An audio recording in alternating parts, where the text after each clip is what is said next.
Your hidden glory in creation, now revealed in you, our Christ.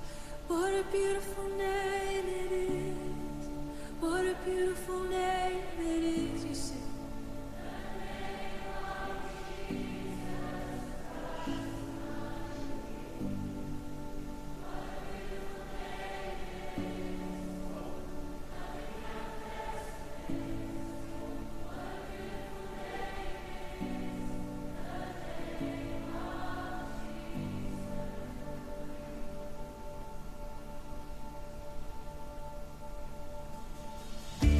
You didn't want heaven without us. So Jesus, you brought heaven down. My sin was great, your love was greater. What could separate us now? What a wonderful name it is. What a wonderful name it is. The name of Jesus Christ, my King. What a wonderful name it is. Nothing compares to this. What a wonderful name it is. The name of Jesus. What a wonderful name it is. The name of Jesus.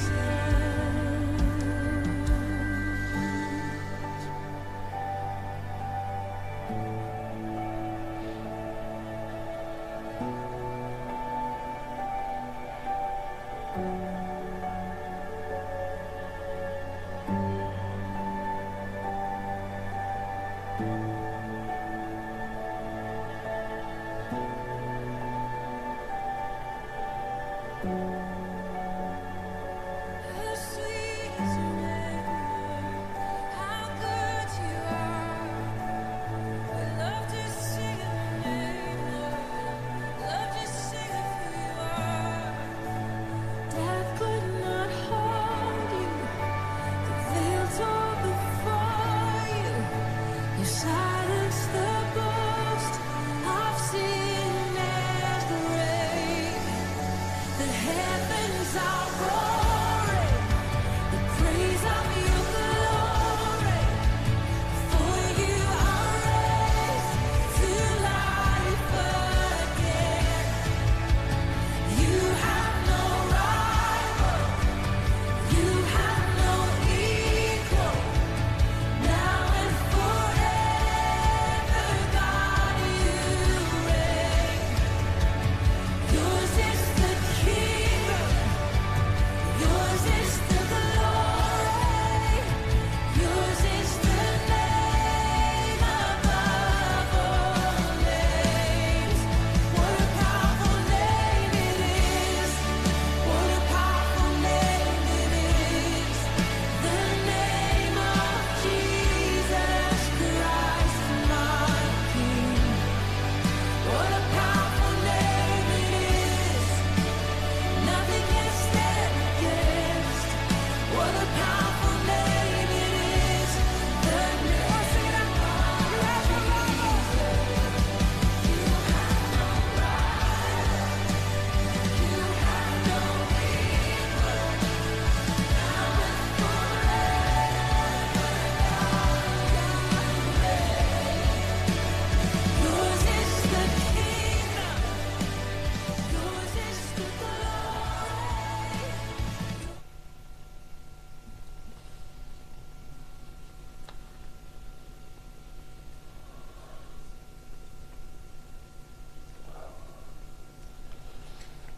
Hallelujah.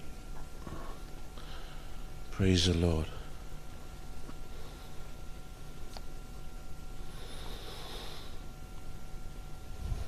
Awe ua malili toa, malili toa. Ua maumau ai au penga o le taua. Ki le po ai, aua ne iai se sau. Aua fo'i ne iai se ua ia te outou. Po o whanua e tupu ai taulanga. Talo whae, le langona o le alofa e nuti momoia. Peitai o le nei tae ao, o le tae ao mātango fie, o le tae ao fou, o le tae ao mātalasi, i le alofa o le atua. Ua whafangu ma leifua mai lana whanau, tātou te le o toi whaanonoa. Wa e fo'i, le whaatamasoali inga a le tina. O se tina, o se tua whawhine, o se uso, ua pele. O na manatu lea, a matalia ina la tātou sauninga le nei tae ao. O le tae ao, o le toi sauninga, o le tae ao tātou te whaamawai ai, i le tātou tina, o le tua whawhine, o le uso, o se wōpele, i o tau whinangalo, mo tātou loto.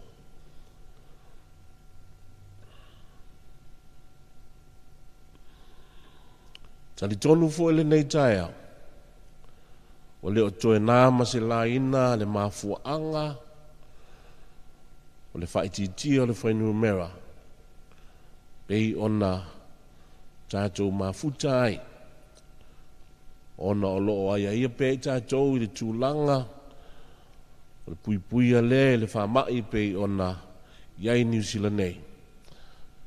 Ai tatalo, e leo toi mamao se aso, ona mawhaia lea ona whaateleina fo i numera i sauninga e meiseo, o tu whaatasia o le ainga o le atua. Vele nei ava noe o folo whaatua i pa ia o le nei tae ao. Taulanga soifua, e ala lea e le tina ia ilinga noa, e le pa ia i le no fualo, Sunga Peter, Fabia Vernon Jr., le ngate lea o Douglas ma Irene ma le whanau, whaatalo whātu fo i le tamapele, lau o fionga tau i ili Victor Gillian. Whaatalo whātu fo i le tina, ia po le tua whine, ia loloma, whai oe masui o le ainga, ia me se fo i a fionga ia tanga loa ma le whalitua. Whai tātou masui le nei tae au. Te le tonu foi, o lo whaatasia tātou a inga i lunga o penga whesota inga. O i lava lae, e le o mwhai o na tātou whaatasi le tino, ia ai o le nā o tātou whaatasi i lunga o awala tātou te whesota iai, ia me se foi le tātou sauninga le nei tae au. In the name of our Lord Jesus Christ, I welcome you all this morning. As we prepare this morning to bid a service to celebrate the life, the achievements, and the challenges that faced with our mother, I say greetings in the name of our Lord and Savior Jesus Christ, and especially to those who are not able to be with us this morning physically, but we are here together with them in the means of not only Facebook, but as well as Zoom that we have.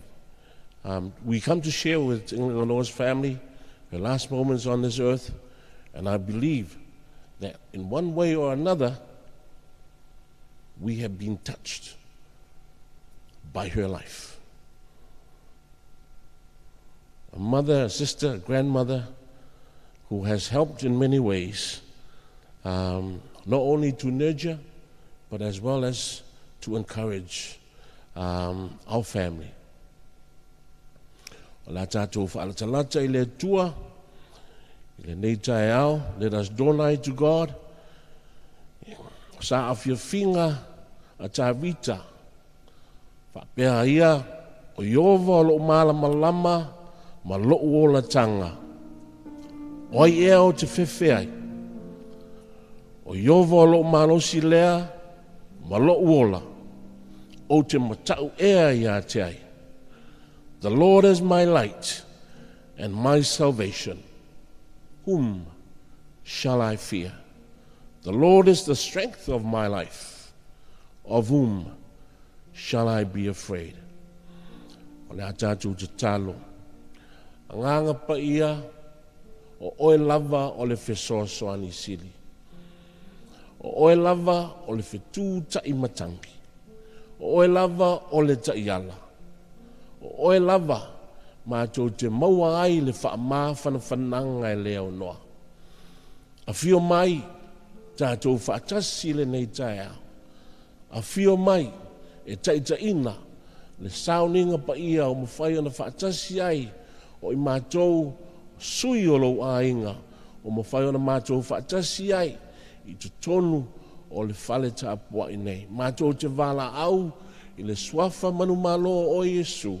Ina ia taita ina I mātou ia whaamanu ina oe I mea umalava. O lea la mātou wala au I lau swafa pa ia Yesu. Amene. Amene. O le pese se fulu ma le valu o le kalesia metotisi. Fia lava le tina lea e usu le pese le nei. Ia whapena fo I ona a matalia ina aina tātou sauninga le nei tae au. O oe o lo'u mā lama lama. Tātou tūlai mai.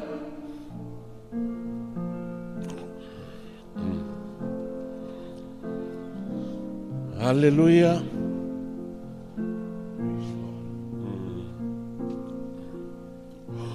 O e o lo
tātou alala mai. Praise you, Lord. Please be seated.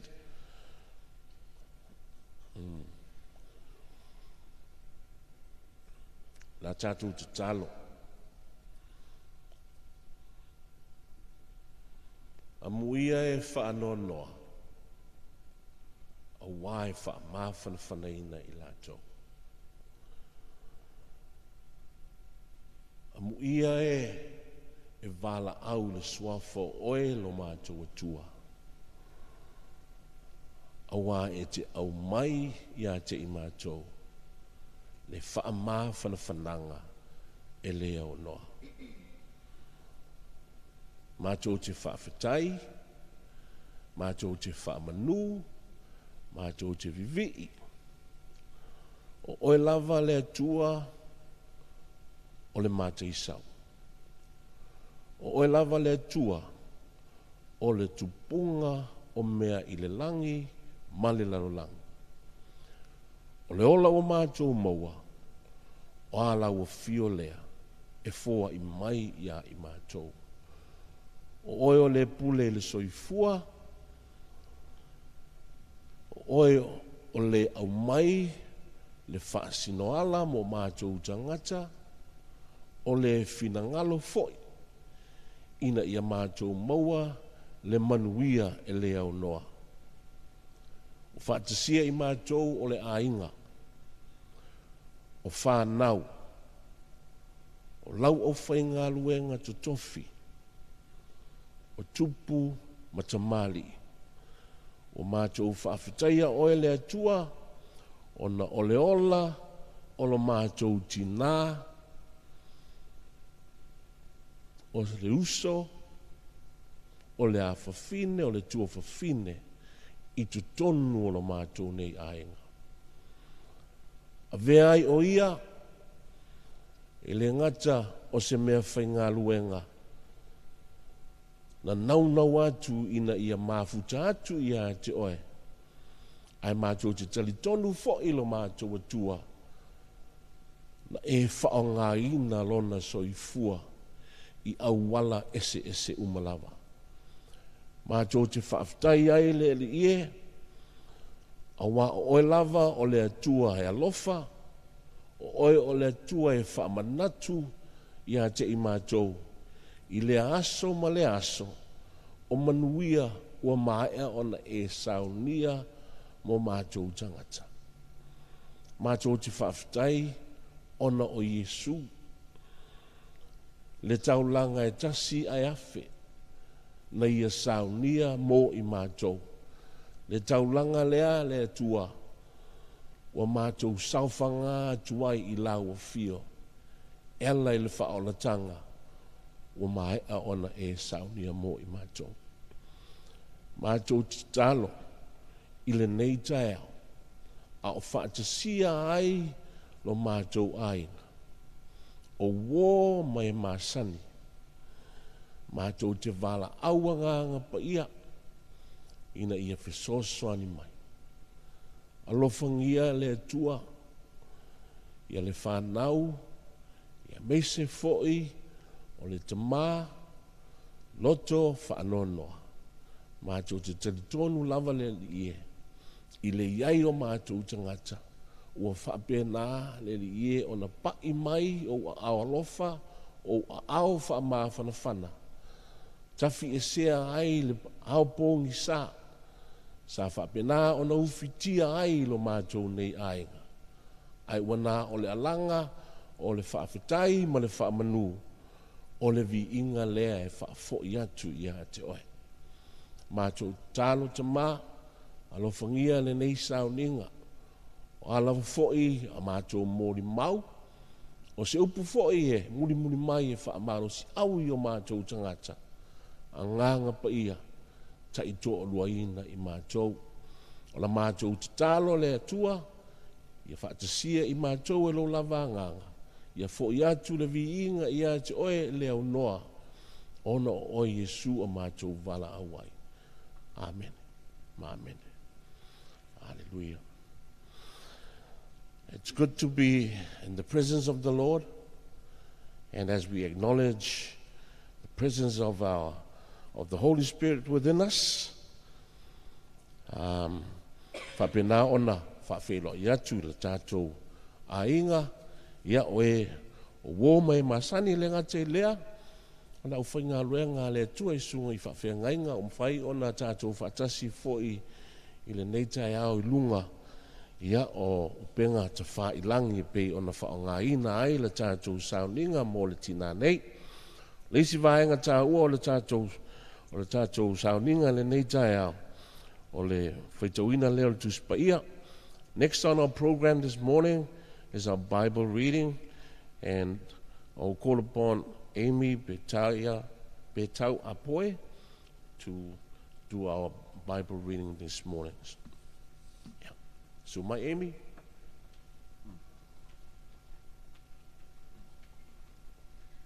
Good morning, everyone. My name is Amy Patauapoi, and I am Malinga Noa's third grandchild.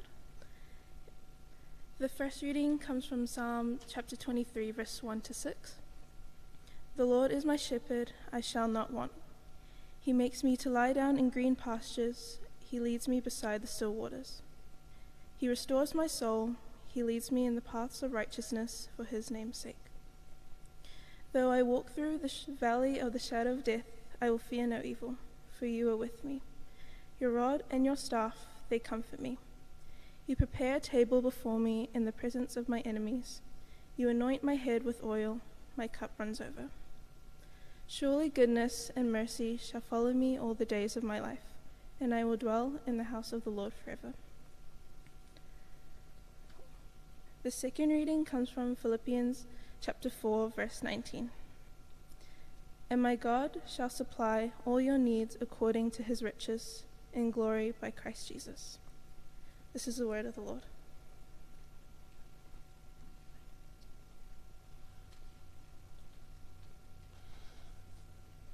Thank you, dear.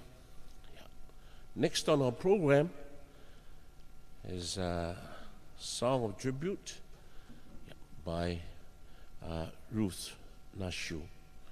Yeah, five.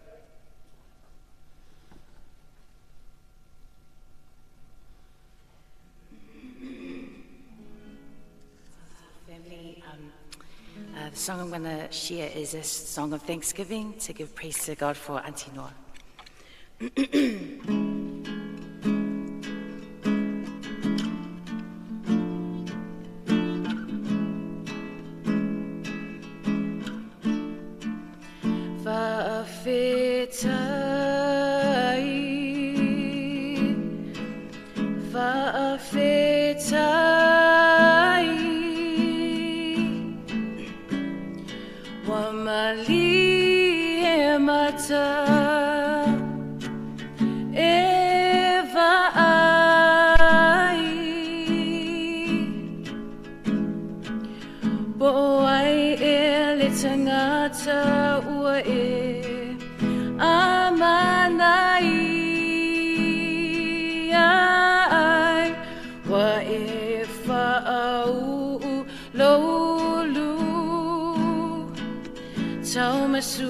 Sua loipu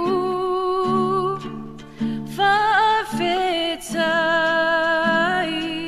Yesu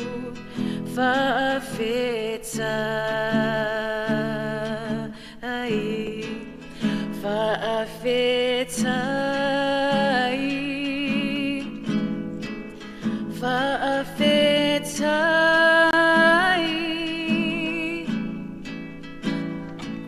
le filemu wa e au mai wai sui lo amo mamafa sa opono ngai lo ufa olae se me amanu uoe fa'afetai Yesu fa'afetai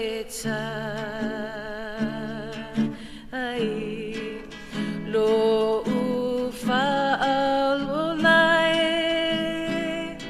se mea manu e whawhetai Iesu whawhetai whawhetai Iesu whawhetai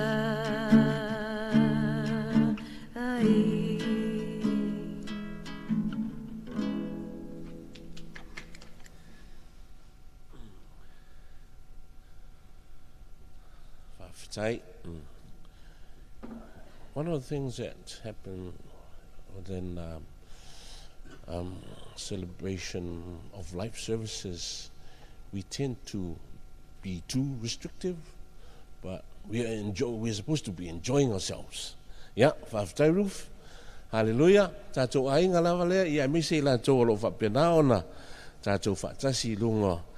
Yeah, o le tātou service i le nei tai au. Next on our program is a poem read by Stanley Petau, a poet. Yeah. So maim tala mai au.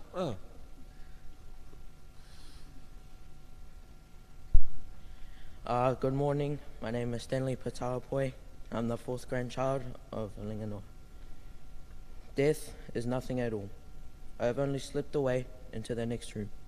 I am I, and you are you. Whatever we were to each other, that we still are. Call me by my old familiar name. Speak to me in the easy way which you always used. Put no difference in your tone. Wear no forced air of solemnity or sorrow. Laugh as we always laughed at. The little jokes we enjoyed together. Play, smile, think of me, pray for me. Let my name be ever the household name that it always was. Let it be spoken without effect, without the trace of a shadow with it. Life means all that it ever meant. It is the same as it ever was. There is unbroken continuity. Why should I be out of mind because I am out of sight? I am waiting for you, for an interval, somewhere very near, just round the corner. All is well.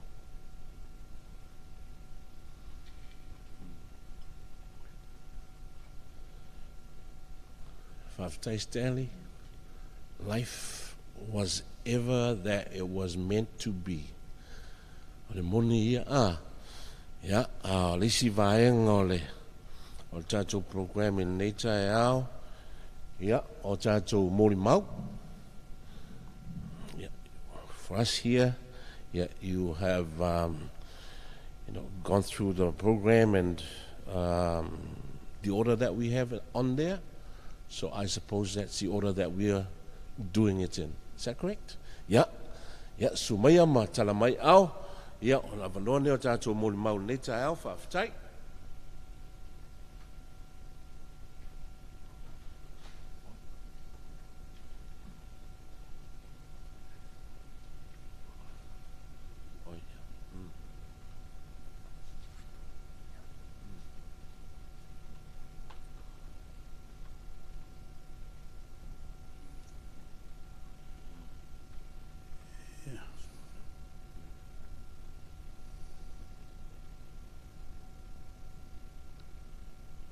I thank you all for being here. Noah was a very loving person.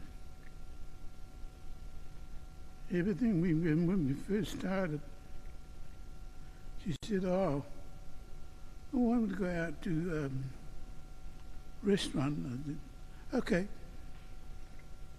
And so I was there about 10 minutes waiting for her. And then she walked with this little girl. And I said, who is she? I said, it's my granddaughter. Oh. People, when they go on the first date, they don't take granddaughters to the meeting. I said, what's it all about? She said, oh, that's nothing. And I laughed. I said, that's the first time I've gone to a date and taken the family with her. Yeah. And sometimes I said, oh, where's there was supposed to be 3-piece super in the cupboard, and we were going to have some of this. Oh, I gave away about 3 of them. I said, you gave away, what are we eating? I said, and then she keep on saying, oh, God takes and it'll bring it back one day. So for a very short period that we had together, we really enjoy our company. We argue like anybody else. And then I'm going to stand up and do my Psalm 107 and she laughed at it. And that's the end of the argument. Yeah. Yeah. I miss her. And sometimes I blame God for taking such a lovely person. I said, why don't you take me away instead of her? Anyway, he's the boss, so I can't do much about that. But family, I enjoyed your company, and I'm taking you all as my family. And I hope you do the same for me. I love you all. Thank you.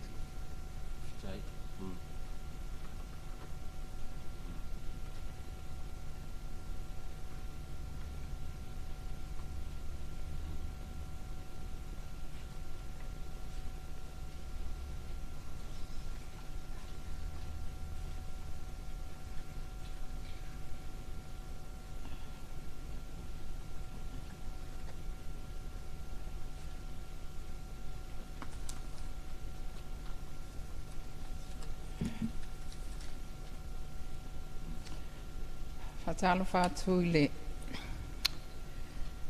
swafa man malo Yesu Kiriso.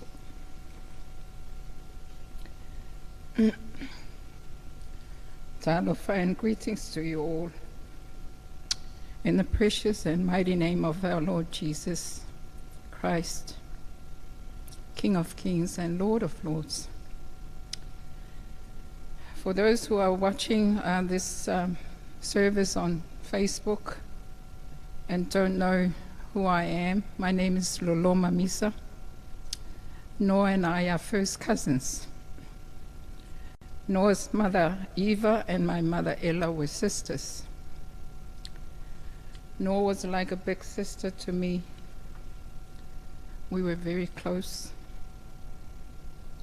She was gentle, kind-hearted, generous, happy, cheerful, hospitable, always have time for anyone and everyone. She was a woman of faith, a woman of prayer. She loves Jesus. Noah was devoted to her family. She was always praying for her sons Pete, Doug, and Vern, that they would have a personal relationship with God. She prays for her daughter-in-law Irene and her grandchildren, Ashley, Tessa, Amy, and Stanley. She prayed for her husband Victor. Noah's prayers were never short. They were long, very long. She would pray for all the family in New Zealand, Samoa, Australia, America, Fiji, American Samoa. The whole wide world was covered by Noah's prayers. That's why she prayed long, because she took the time to petition God's throne room with her daily prayers. She enjoyed her time with God. She was never in a rush nor hurry. I have witnessed her remarkable prayer life so many times. One time she came over to my place and wanted me to read a prayer that she had written and was going to pray at church that Sunday. The prayer was 3 pages long. I'm sure Noah's prayer was longer than the pastor's sermon that day. Another time, Noah called me at 4 o'clock in the morning. She can't sleep, she says. Next minute, she was praying. About an hour later, she finally said, "Amen." But that was when she heard me snoring on the other end. At the ladies' prayer meeting that we have at Cousin Ella's home, we would be going for an hour, and just as we're about to finish, Noah would start again, and then we would go on for another half an hour or so. Prayer was Noah's passion. Prayer was Noah's priority. Doug wanted me to say a few words about their mom's life growing up in Samoa. To be honest, I really didn't see much of my dear sister in those days before she came to New Zealand in the 60s. However, my fond memory of Noah was when we went to visit Mama or Grandma Whangutu at Tuaefu, and Noah was wearing her Samoa College school uniform. She had thick, long, brownish hair, and she was singing this song called Bachelor Boy. Somehow that picture has always stuck with me still to this day. Noah was a storyteller. She would always tell stories about her childhood years growing up in Samoa, in Savaii or Tuaefu. She told me that before the family house that is now at Tuaefu was built, our grandparents were living in this big one-story house. She said it was huge and beautiful. It was built for one of the German officers who was based there at the time when Samoa was under German rule. The house was then sold to grandfather Polito. Noah was so good in describing the unique features of the house, like the veranda and the cellar, the living room and the bedrooms. I only wish that I have pictures of this lovely home from that era. She also told a story of when our cousin Folole broke their wooden crosses that they had made for White Sunday, and Folole didn't get hiding or scolding for that because our grandfather Polito spoiled her. She told me a story of how they found out who had been eating the missing food from their sefe. Sefe is a Samoan fridge. Families didn't have fridge back then, so food was kept in the sefe until they were cooked or eaten. And how my mother Ella came to her brother Doug's rescue when he had his finger caught between an oyster shell, or teeth. When he tried to touch it, Doug wanted to taste the oyster, not realizing that the thing wasn't dead yet. And poor Doug was screaming for his finger, and my mum just went and got a knife and slit open the oyster, killing the poor thing, letting go of Doug's finger. And she said the moral of the story was, don't eat what has been put aside for your parents, or otherwise you'll lose your finger. I am really going to miss Noah's storytelling, because she was so good at it. It was such fun to listen to her. The scripture that sums up Noah's life for me is found in 2 Timothy 4, chapter 4, verses 7 to 8. I have fought the good fight. I have finished the race. I have kept the faith.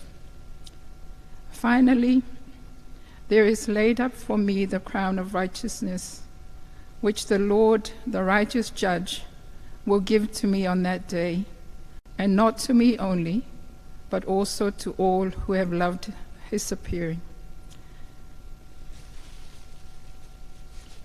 Sister Noah has undoubtedly fought the good fight in the realm of prayer and the study of God's Word.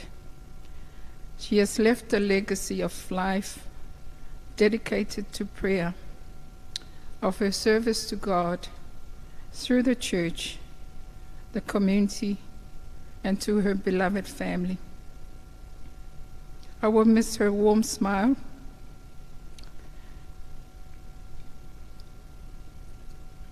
her welcoming me every time I visit her. I will miss her laughter, her stories.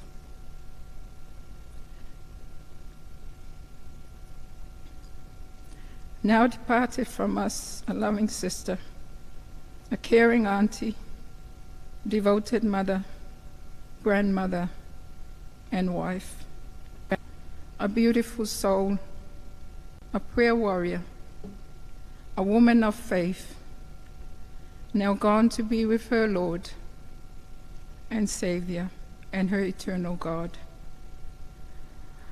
Noah was loved by our family. She was a sweet soul.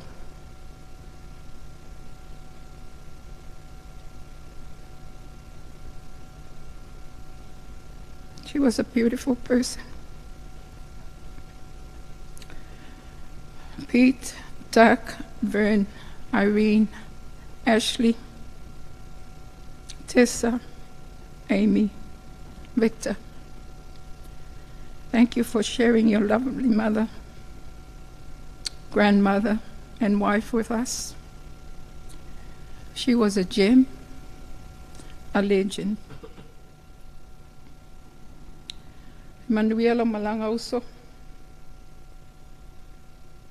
Tātou wheloa I se taimi, e leo toi mamau. Ona o Yesu. Amen.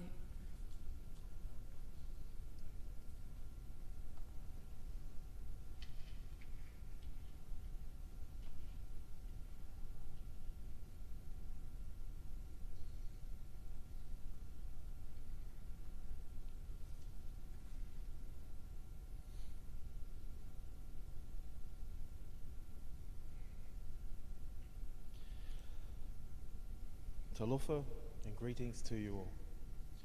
My name is Tangaloa Atoa Papali Tele Vini Nashu. I'm the eldest son of Tafonga Lupe Atoa Nashu and one of many special nephews of Auntie Noa. It gives me great pleasure and honor to be able to share a few words about our beloved Auntie Noa.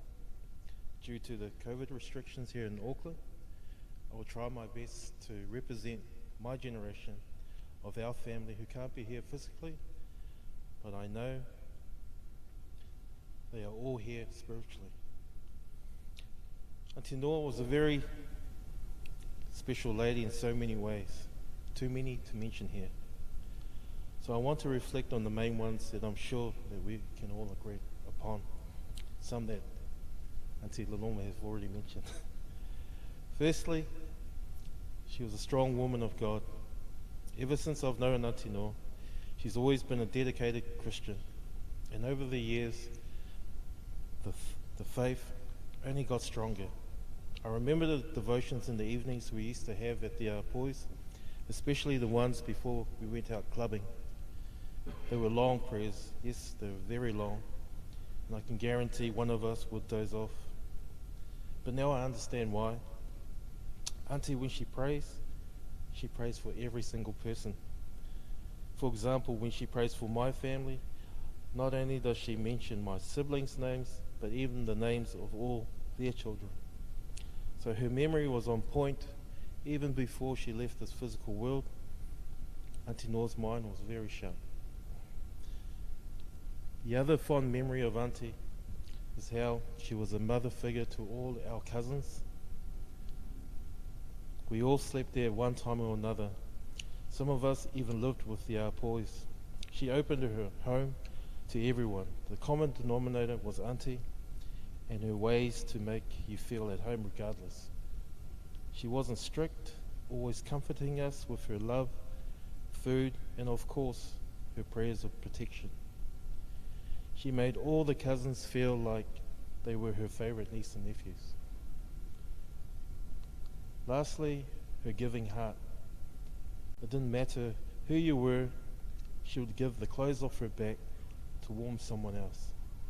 Sometimes her kind nature would be a concern for her sons. They would come home and ask, "Where's the groceries we did the night before?" or "Where's our fridge?" or washing machine. Sometimes even their own cars. In the end, the boys didn't mind. They loved their mother.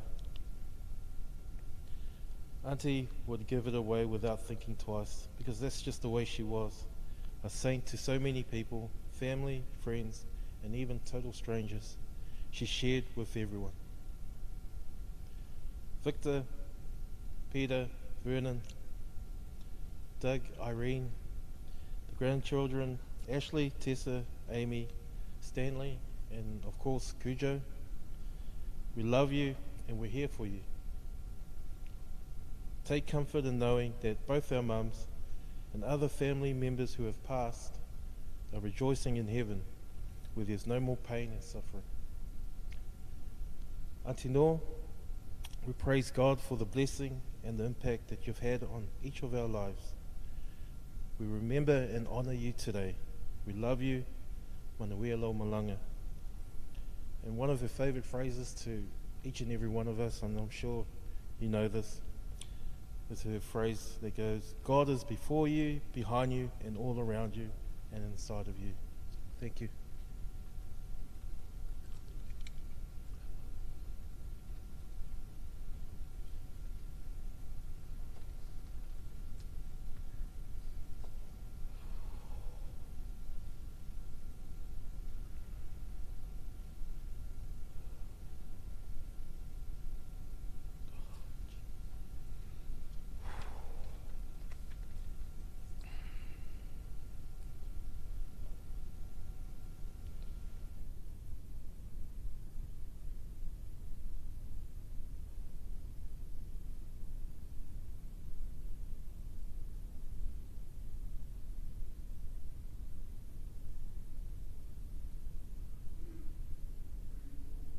My name is Peter.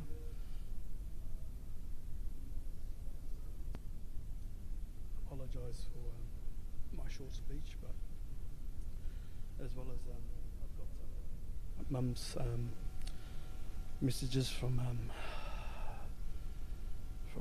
friends and family and work, and I just picked a couple out due to the time constraints. I can only say a few.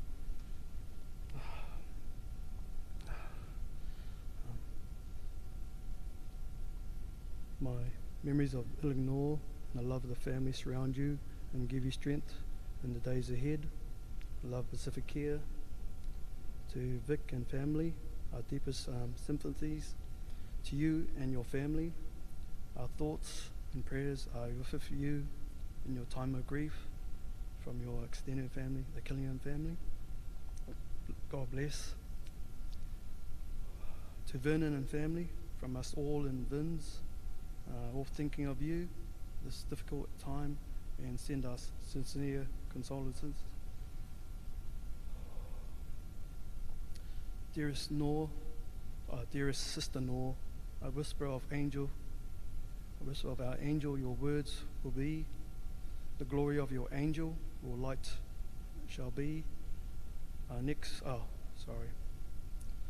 new guiding angel will be. Rest in God's love. Mighty prayer warrior, Sarah. Dear Peter, on behalf of our entire team, please accept our deepest sympathies for passing of your mother. Please know that our thoughts are with you and your family during this time, difficult time. Warm regards, your TCA family. Peter and Doug and Vernon, so sad and sorry to hear of your mum's passing, and especially hard and during these hard times when we can't meet as much and open as we would like. Many happy memories of mum and dad spring to mind, but notably the praying before we hit the clubs the burger bar. More recently, Mum attending my wedding. We'll be catching up soon enough and share more and celebrate Mum's life. Always for you, whatever you may be, love, the Govan family.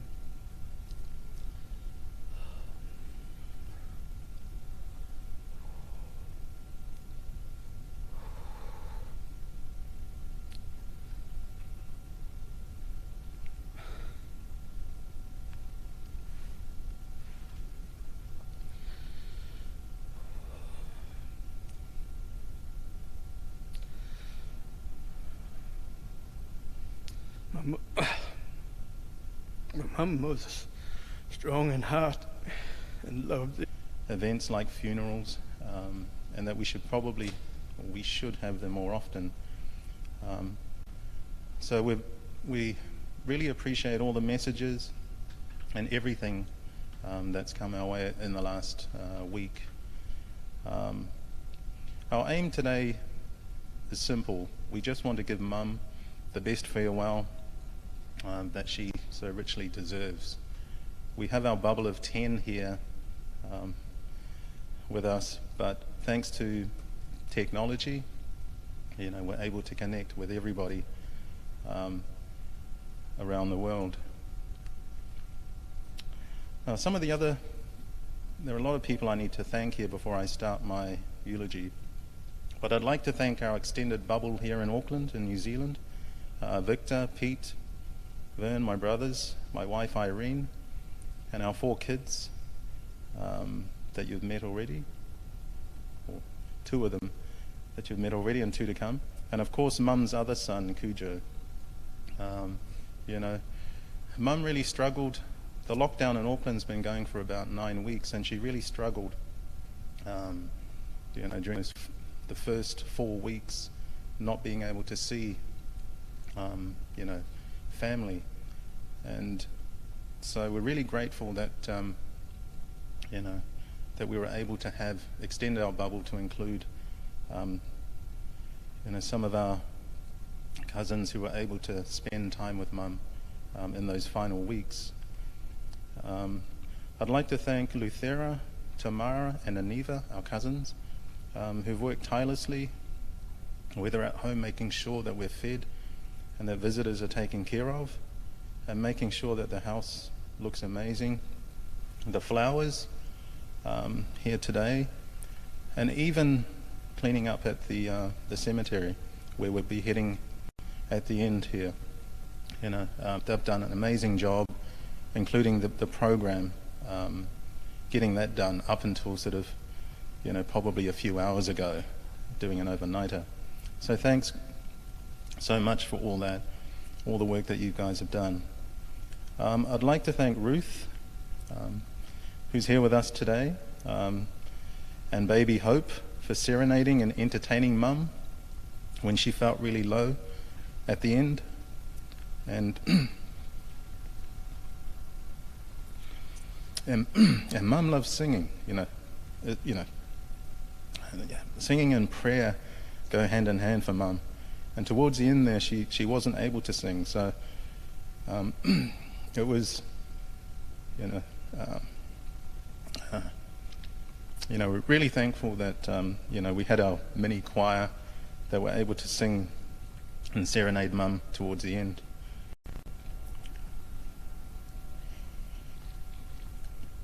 I'd also like to thank my cousin Vinny, who was just up here before us, for being there for us 24/7 every day. You've been over, in the last few weeks to make sure that we're all okay and checking up on us. My brothers and I are quite, we don't talk a lot, pretty much like our dad, which is sort of the complete opposite of my mum. But that's the way things have worked out. I'll talk a bit more about with Mum. One of the things she always was a daughter, someone that she grew up in a family of 4, so she has 3 brothers. So having 3 sons and, husband and a male dog in the house, I'm not sure how my mum survived, but she did. and she looked after us. But I'm sure, and my mum always said this, that she always wished she had a daughter. And I guess all mothers are like that. As much as they love their sons, you know, I'm sure, you know, they'd love to have a daughter, a mini me of some sort to comfort them. Yeah, so Vinny, you've always been there. You're pretty much our brother, you know, to be honest. And that's not just because you got the belt from Dad, along with James and Mona and Troy. You know, those are, you know, classic initiation. You know, when you got the belt from my dad, that was like being knighted. You know, you're one of us. So you guys, I'm sure Troy's watching this, and James and Mona.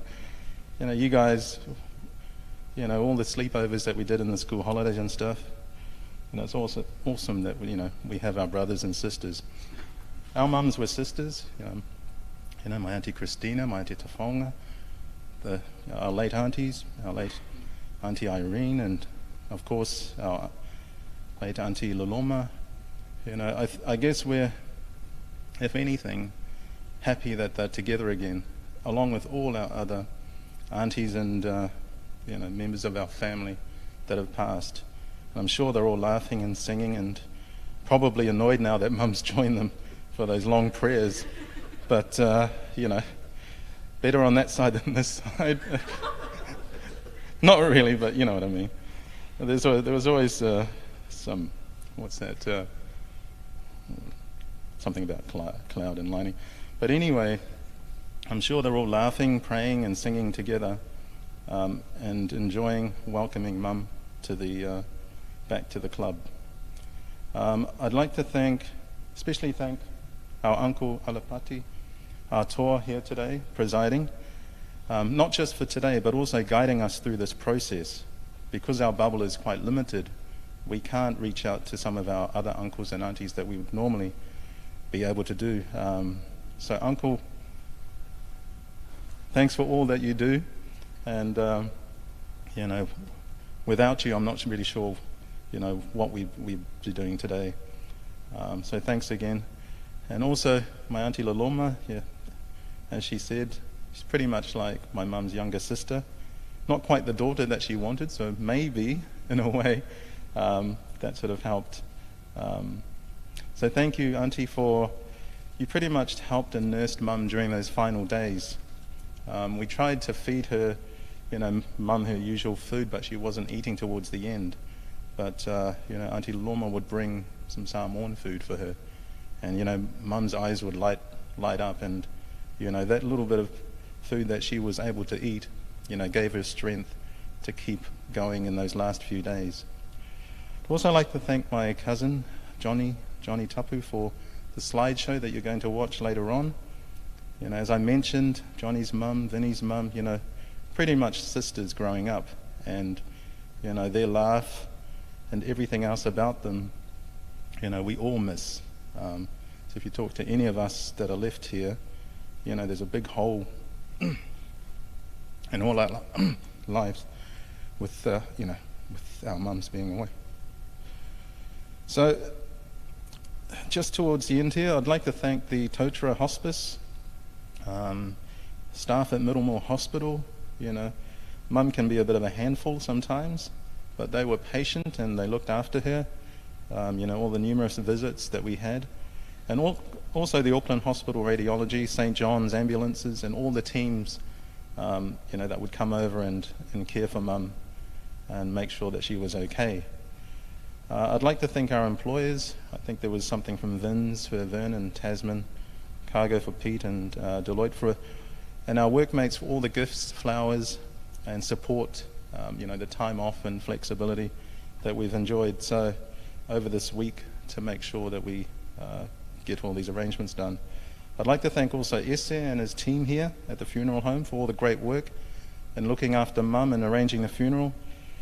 To be honest, you guys are the last people I ever want to deal with, but you've made this process plain and simple for us despite the lockdown and shown sympathy and care all the way. If there's anybody that I've forgotten to thank, please forgive me. My brothers and I will get around to thanking everybody in our own way in due course. I'll just start on the eulogy. Basically, Mum wrote a biography at the hospice, and so it was something that, a little project that she had. I didn't really pay much attention to it, taking my mum for granted, but I had a good read of it last night, and there's so much in it that I didn't know, and it gave me an insight on Mum, not just as a mother, but as a person, in their journey in life. So that's something that she wanted published for her children and grandchildren, and I'll make sure that gets done, Mum. So Mum came to New Zealand in July 1968, but actually I'll read some excerpts from it. I should actually go back further. So Mum's mother was Eva Ator Ma'anema Fitimase, and she lived from 1922 to 1985. And Mum's dad was Ma'anema Leota, and he lived from 1914 to 1987. When they both passed, Mum was there in Samoa looking after them for 2 months in 1985 and 87. And when I think back, I can remember those quite clearly, because that's when our mum went away for 2 to 3 months, and we really missed her. So she loved her parents, and she did everything that she could to make sure that they were looked after towards the end. So Mum was born in October, 17th of October. Was it 18th of October? 17th of October. Sorry, I just confused that with my dad. He was 18th of June. But Mum was 17 October 1948. Reading through, she attended a number of different schools. Grandma and Grandpa were Methodist, was a Methodist pastor. One of the things she wrote in her book, Mum's middle name is Ilinganoa Fululupe, and she explains in the book that Fululupe was the church plantation at Satuon. And she says here, it was the place where people plucked pigeons. So that's where her middle name came from, she says in the book. And it probably should be a middle name that we should pass on to one of our children by deed poll or something. The other thing she wrote in here, which I found interesting, was, she moved around different schools, but she ended up at Samoa College, and she said there that she had 3 teachers that she named, and one of them, her history teacher, was Mr. Albert Wendt, the author, and she says here he was responsible for me wanting to go to New Zealand, and that was when she was in Form 5.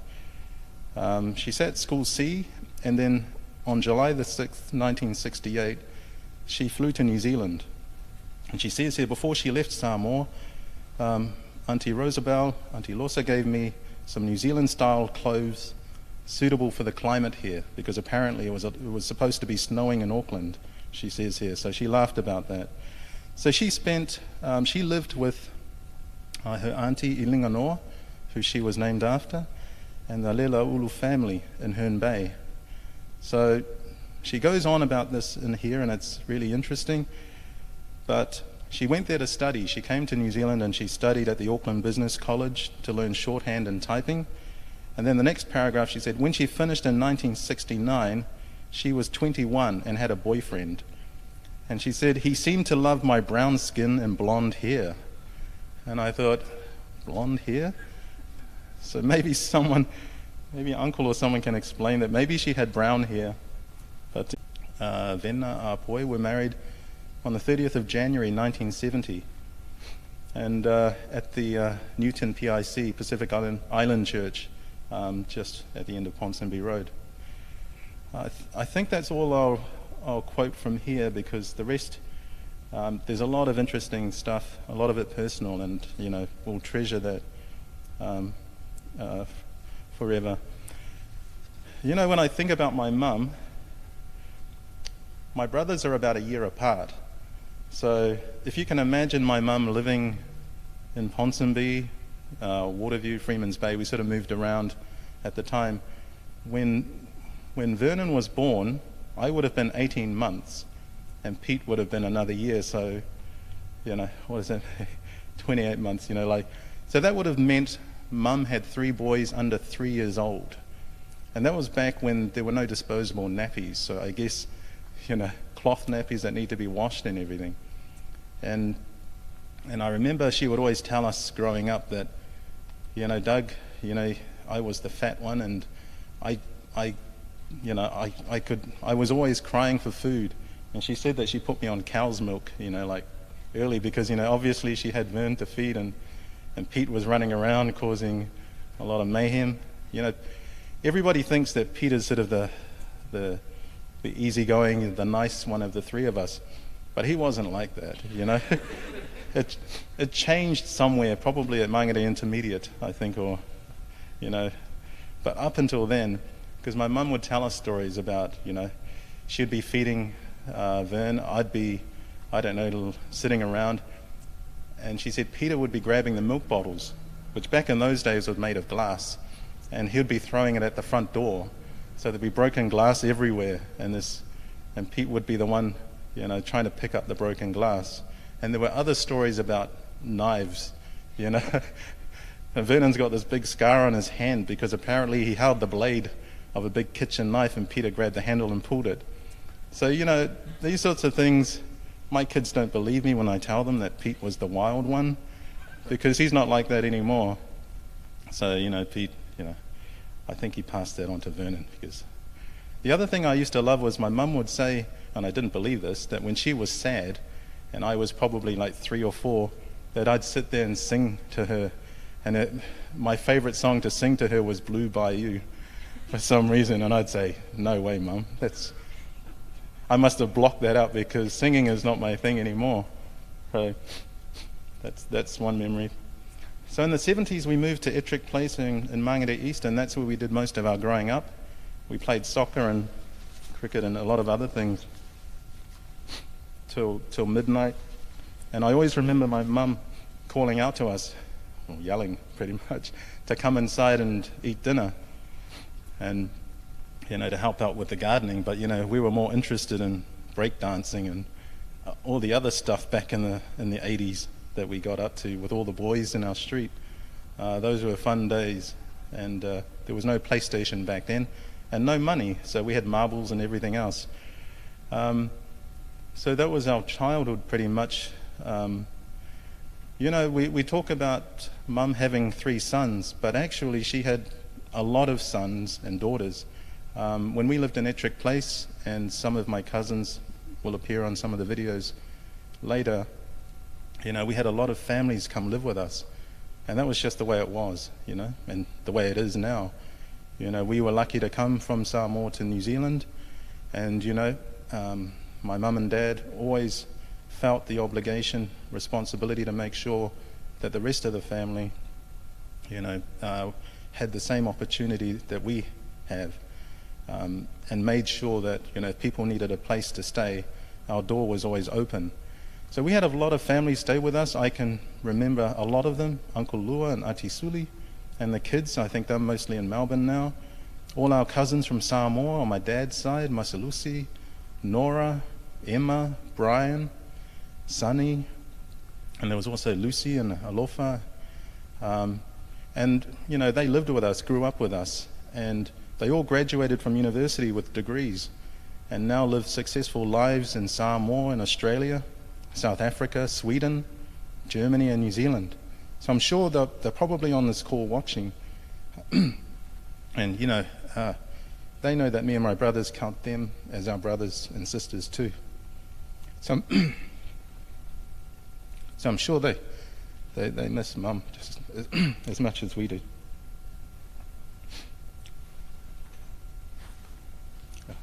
Oh no, I'm okay. There were also our other cousins too. Gesimia, I think he's probably down in Wellington. Bio, Seta, Seli, Maria, and a lot of others I can't remember. But I'm sure they're all missing Mum just as much as we did. Mum and Dad raised them like their own kids, So we had many brothers and sisters growing up. And even on my mum's side, my uncle Po'a, I had a call with him a couple of days ago. He lived with us. And I could say he really impressed me and my brothers with his muscles and his American accent. So he's in Alaska. So, hopefully, like I said on the phone, Po'a, if we get the chance, we'll come and visit you for sure.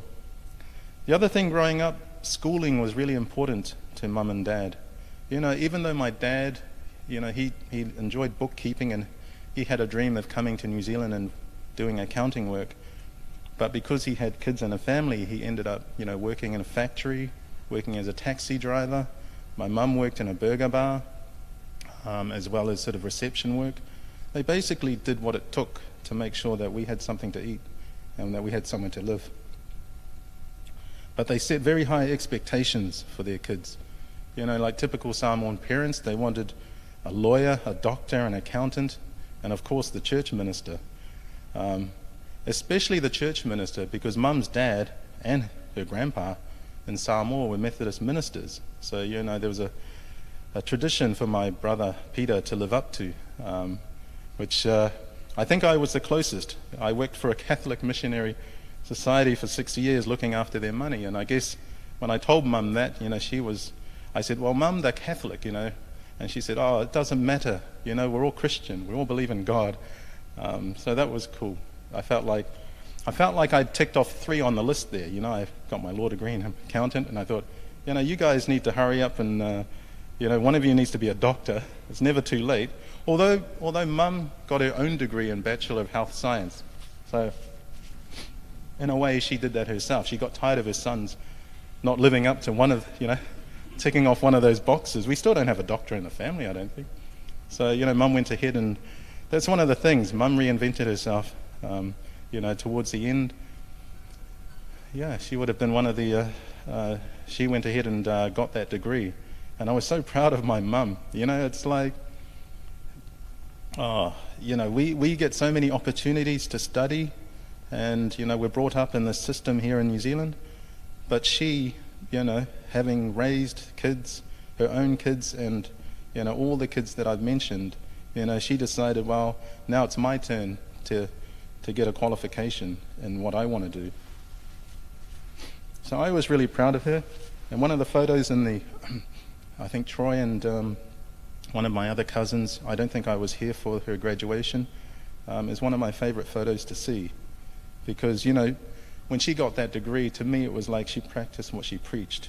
Often, parents will place expectations on their kids and, not deliver themselves and not really understand what it takes to, to graduate. But mum said she had no problem with doing that. So I was really proud to see my mum with her graduation, with her cap and her gown. So, yeah, mum, that was awesome. I have a few stories just to share. I hope I'm not taking too long. But 3 characteristics. You've all heard that she loved prayer, but mum was also resourceful. And, I used to do really well in school, in primary school, growing up. And one of the reasons was because my mum was so resourceful. We used to have these projects. I can remember one day I'd put a lot of effort into this project, and it was actually on the Marsden Point refinery and fractional distillation. And I drew this picture, and I had all these colors that I needed on it, and these little pictures that I'd cut out from magazines. And but we didn't have any glue, and we didn't have any money. And I sat there and I was like crying because I'd spent all this time collecting all these little pictures to put on my big cardboard project to go for the science competition at school. And mum just looked at me and she said, she said, don't worry, God will provide. And then she grabbed some flour, for baking, and mixes it with a bit of water. And she said, here you go, son, here's the glue. And I looked at her. I remember I looked at her and I said, Mum, you're crazy. I said, that's the same recipe for our pancakes. But it worked perfectly. It stuck to the paper. I got an A+, and I thought, never underestimate the power of flour and water. It seemed to be the ingredients for, not carbon, but, for the universe, to me at the time. Mum was also tough and never afraid. You know, I remember in the 80s and even the 90s she worked at the Uncle's Takeaways, and also the Bonanza Burger Bar just in Mangere East. And we used to work there too casually when we were at school, and we'd always work the late shift. So that was like from 7 at night to 3 in the morning. And you know, back in those days there were no McDonald's or anything like that. So all the clubs, all the bars would close in South Auckland, and people would congregate. You know, you'd get everybody, all the nightclubbers and everybody ordering burgers at like 2 in the morning from us, because we were open till 3. And I remember it used to get really busy. And one night we had these, gang, I think they were probably Black Power, a bunch of guys who were all drunk. And they started banging on the counter because, you know, we had a long list of, you know, food to cook. And they started banging on the counter and saying, you know, hurry up, you know, so all the swear words in it. And one guy was banging on the counter and, you know, threatening to jump over. And I think me and Peter were working that night, and, you know, I was at the front and thinking, oh, here we go. And I think I grabbed a crowbar and Peter was like getting ready to grab the knife, thinking, oh. And then my mum, she just grabbed a raw sausage that she hadn't cooked and threw it at the guy. So it hit the guy in the face, hey. And she just yelled out from the back. She was in the back, and she said, you know, if you want your food now, you know, eat that, you know. And we thought, oh no, you know, we were probably like 15 and 16 and thought, oh yeah, we're too young to die. But you know, the guy's mates started cracking up. You know, they started laughing at him, thinking, you know, this lady threw a sausage at you and told you to get in line. And so he backed off, and you know, we thought, oh, you know, that was another situation diffused. My mum didn't care. She said, oh, I had my little pot, and she'd put like the frying fat in it. And said, you know, if they jump over the counter, I had that ready to go. And I said to Mum, but I'm standing in the firing line. Like, you know, she said, oh, no, don't worry, son, God will protect you. So, you know, Mum's faith was infinite. You know, no matter what situation, me and my brothers and my dad were more like, you know, God helps those that help themselves. So we're pretty much, you know, more practical. But, you know, Mum nothing sort of limited Mum's faith. You know, she said, you know, there's no money, but there will be on the day. And, you know, the stress levels that we'd have, we'd go, Mum, you know, unless we're going to win lotto or something, I'm not sure that even God could deliver. But anyway, so that was the last thing I wanted to mention here. Mum's faith in God is second to none. You know, she didn't have, if she didn't have kids, I'd swear she'd be a nun, you know, with all the preaching and praying she does. And you know, that's probably because she is the daughter and granddaughter of Methodist pastors. So her belief in God is unshakable right to the end. And I think that really was the source of her strength. You know, there were things that she could do, and which I'll get onto next. So Mum was diagnosed, I don't know if everybody knew this, but she was diagnosed with a rare form of lung cancer just over 2 years ago. And I remember getting the news and thinking, you know, I think I was in Hong Kong at the time, and I decided, you know, it's time to go home, you know, and look after Mum.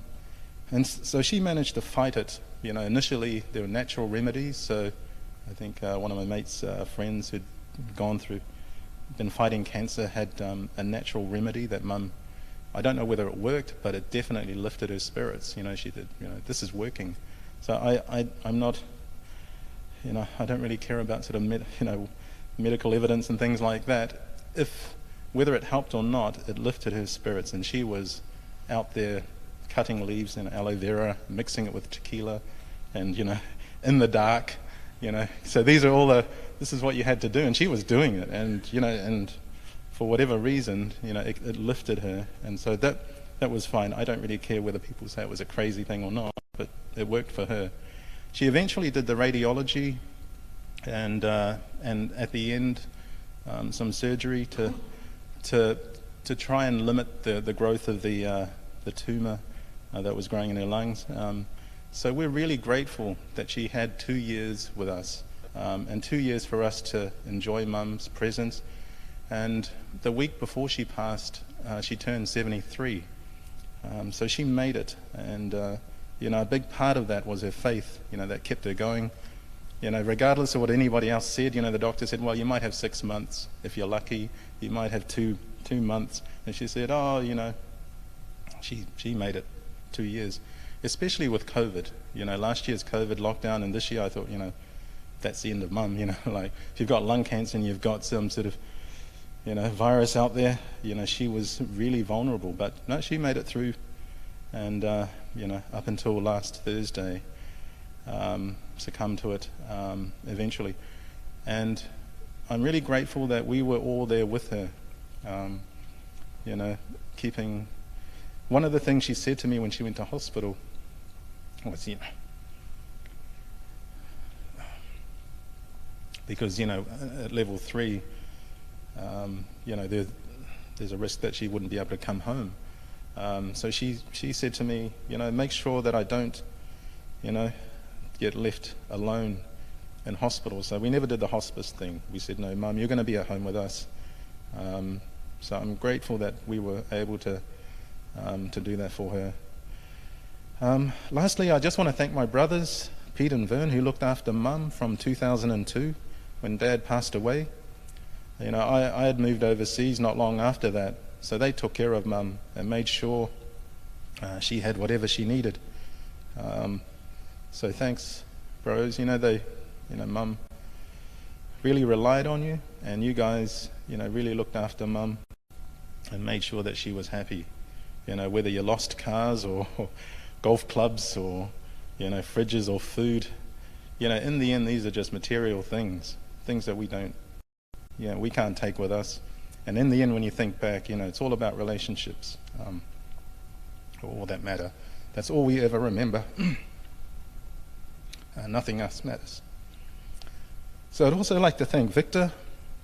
It's never easy, especially for someone like me, to accept someone new in the family, especially with the way I feel about my late dad. But, Mum said, you looked after her and you made her happy, and, that's all we can ask for. So thank you, Victor, for looking after Mum, and, she needed a companion, despite her brothers and Cujo, 20 years without Dad, I guess it was really lonely for her. So thank you, Victor. Thank you, brothers, Pete, Vernon, everybody here, for everything you've done. Just lastly, Mum, actually, I was just going to read a couple of messages that came in, because I actually quite like them. I didn't pass them on to her. But, it just illustrates the sort of person Mum was. So one of the messages was, I won't name names because I haven't asked these to use these, but so one person wrote, I met Noor in a card when I was lonely and in a dark period in my life. She managed to make me laugh again. She's a very dear friend, a beautiful lady inside and outside. I will never forget her and her laughter. She's always quoting the Bible to me, no surprise. Therefore, I know she is in a happy place with her Maker, free from pain. You're going to be sadly missed, Noor, my dear friend. Another card, thinking of you all at this very sad time. First met your mum at the Mangere East takeaway shop many years ago. She had a lovely smile and laugh. I will always remember her as that lady. And just the last card I want to read is actually from our neighbour. Our thoughts are with you all at this time. Noor was a special lady, a fantastic neighbour and a passionate advocate for our community. We have wonderful memories to cherish. Sometimes I used to think my mum was a busybody, but obviously, she was a person who cared about neighbours and people and community. I think, if anything, Mum was the people person in our family. I'm sort of a numbers person. Pete and Vern are sort of hard-working guys. But Mum had that charisma. She just, we'd go to church, and I don't know how many times when we were growing up, Dad would be in the car, we would jump in, and Mum would be talking for another, she could talk for another hour to people around the church, and my dad would start the engine, start tooting away, and he'd drive home and throw the keys to Peter and say, "Go pick up your mum." So, like, she couldn't say goodbye. Strangers, they were just friends that she hadn't met yet, So, she was that sort of person. Me and my brothers, we were like, out of here, we're not interested. Oh, it shouldn't be that bad, but Mum was that type of person, and she brought balance to our family, because I guess without her, our family wouldn't have been complete. So that's all I really want to say. Thank you all for being on this call, and everybody that I've thanked will be in touch with, we thank you all for your support. Thank you.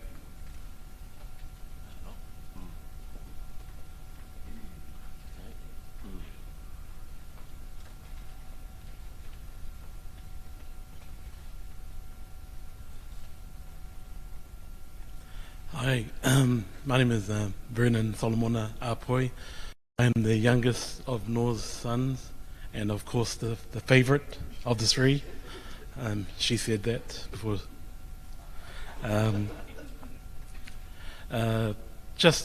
Doug went through and thanked everybody, but just a special mention to, I guess, Pacific Care, Marfina and Nancy and the team for looking after Mum and Victor every morning, and just treating her like their mum.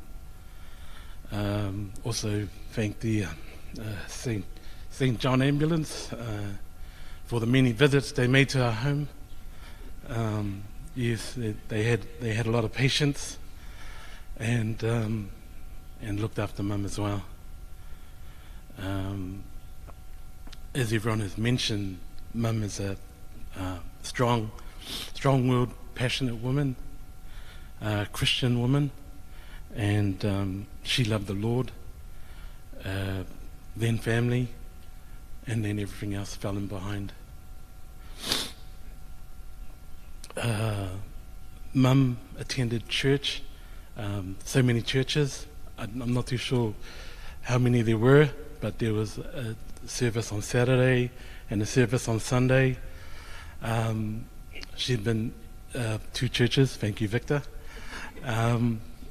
We were every morning Sunday. She would try to wake me and Peter up to accompany her to church, but as we would fall asleep, and she would go with Victor. But just before lockdown, I finally gave up and took Mum to church, to Manukau City Baptist Church, and I'm just glad she had a big smile on her face with me with her. Mum is always welcoming people, caring for people at home, and she acts like a host sometimes.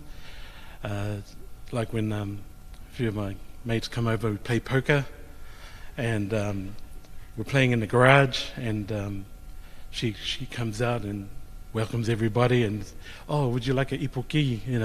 Come on, and she goes and makes the coffees and brings them out, and she even sort of brings some food as well to feed everyone. My mum is so special. When my dad passed away, we were sort of even more closer. We were watching a lot of TV together, Shoreland Street. But that finished because she didn't like what was going on that show.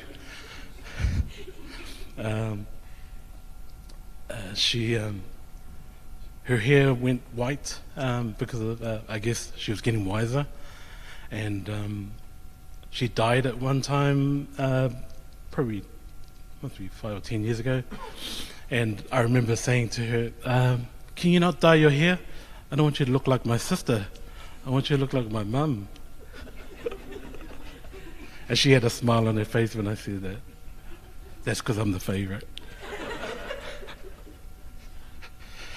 So many stories I can share with my mum, especially the younger memories with working at the food bar. When you're little and you're young and you've been taken to that sort of environment, it's like candy in candy shop, you know, chips everywhere, free soft drinks. But yeah, I loved it. But I guess she was just training us for future positions in the food bubs. Yeah. I guess my mum has a special place with us. It's hard to put in words what she means to us. We love you, Mum. We miss you. And rest in love. Thank you.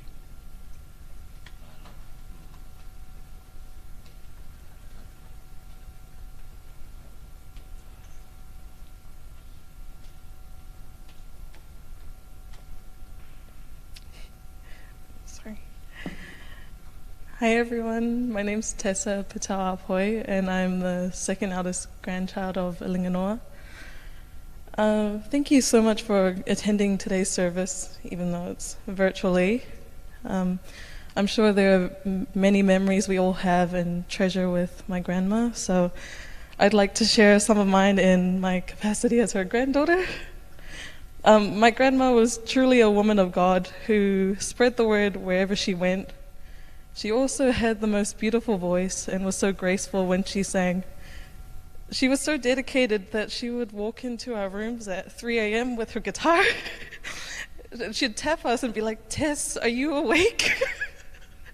And then she'd start singing and playing her guitar, and then, like Auntie said, she would go into a long prayer. This was sometimes on a school night.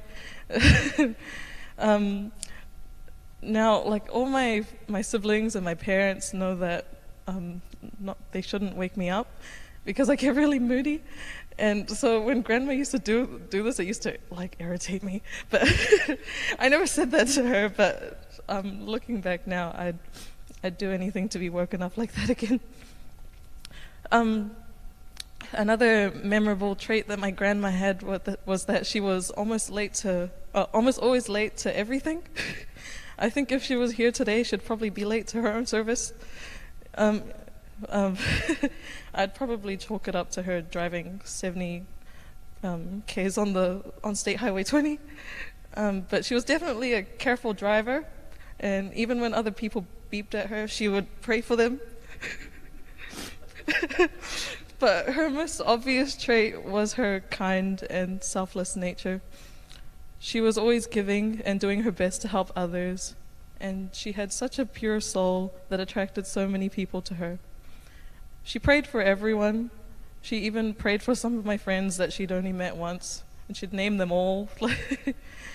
She cared about her community, from looking out for her neighbors and calling noise control regularly, to calling McDonald's Manurewa to complain about the overcooked fries. And like, it wasn't even for her. She would just say, "You can't treat the people of Manurewa like this." And then she wouldn't even go collect the fries. One of my friends, her auntie stays across the road from Grandma's house, and she was saying that she was setting fireworks off once, and one went loose and it went across the road, and all she remembers is seeing my grandma standing like at the sliding doors with her arms crossed. So that says everything about Grandma's selfless nature. I had also just gotten out of MIQ on Sunday, something Grandma liked to call posh prison.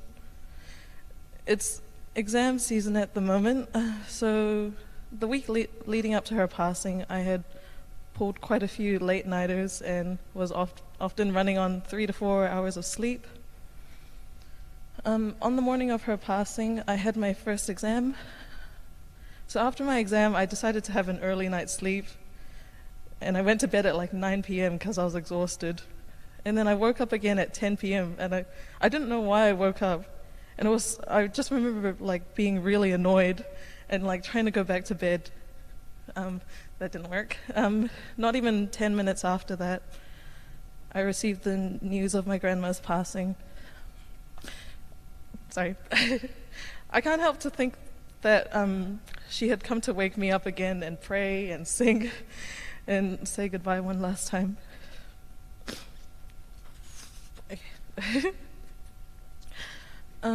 Grandma's absence became even more apparent 2 days ago on my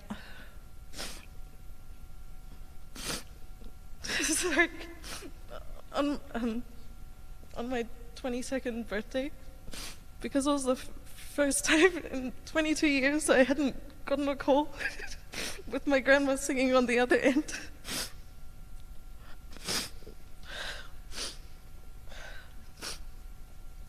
Sorry. But yeah, sorry, I'll try to wrap this up. I love and miss you, Grandma. Sorry, I can't even read my notes. And it saddens me to know that you won't be there for some of my next milestones, but hopefully you'll see me and Ash graduate in a few years' time and rave about us being lawyers up there. One of my biggest regrets is not being able to be with you for the last few months of your life. I hope that the next time you see me, you can forgive me for not being able to come back in time and for making you wait for me for so long. Sorry. I'd gladly take the hiding the next time I see you. Yeah, but love and miss you.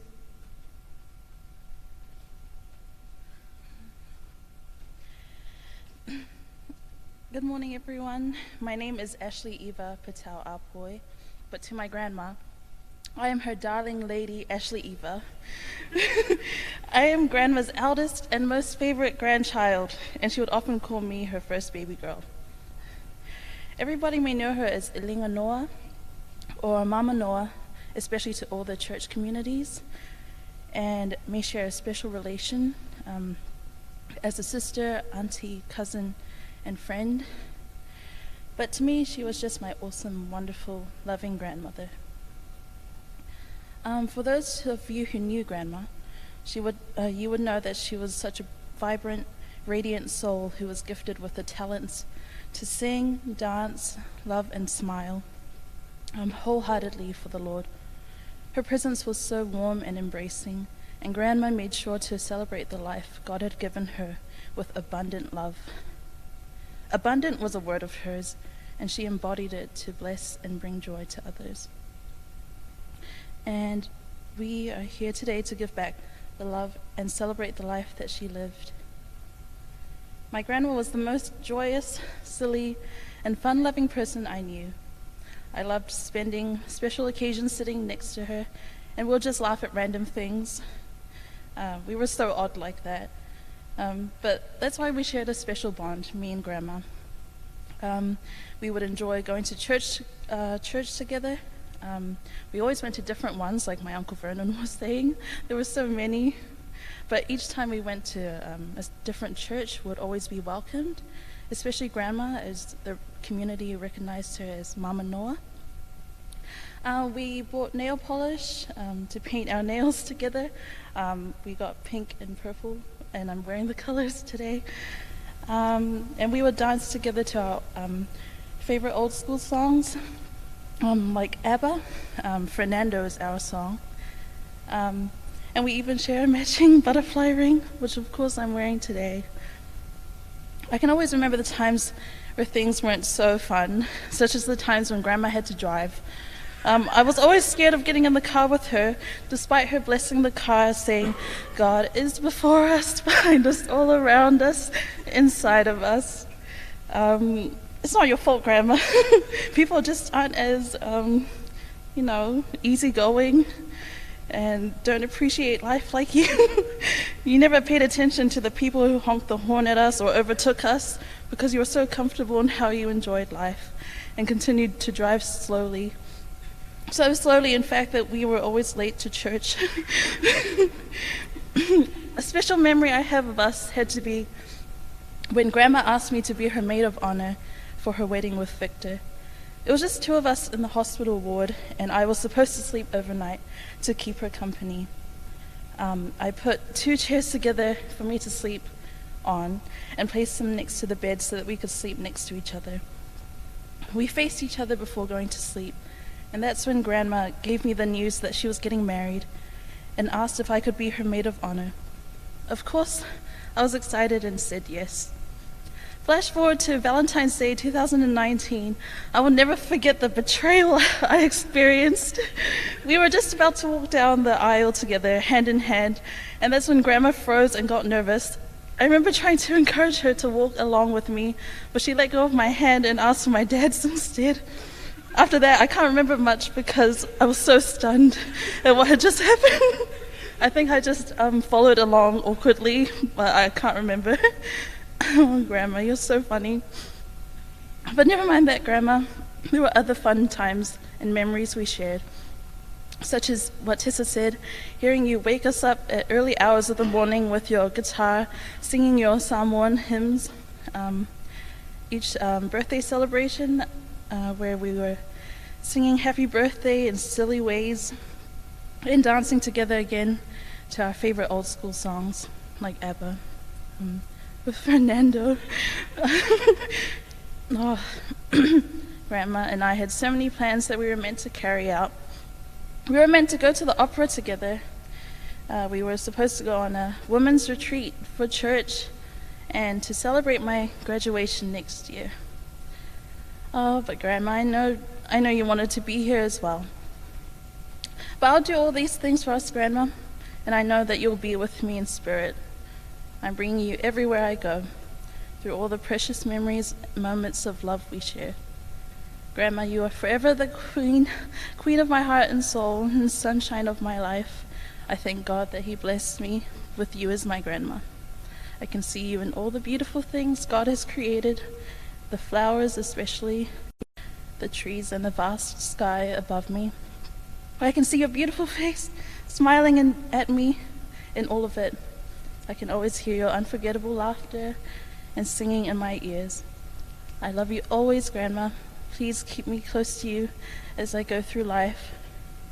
We'll be reunited one day, I'm sure, Grandma, and once we do, we'll rejoice by laughing and dancing together again.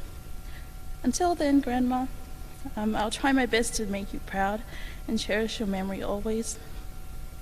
I love you, Grandma. From your darling lady, Ashley Eva. Thank you.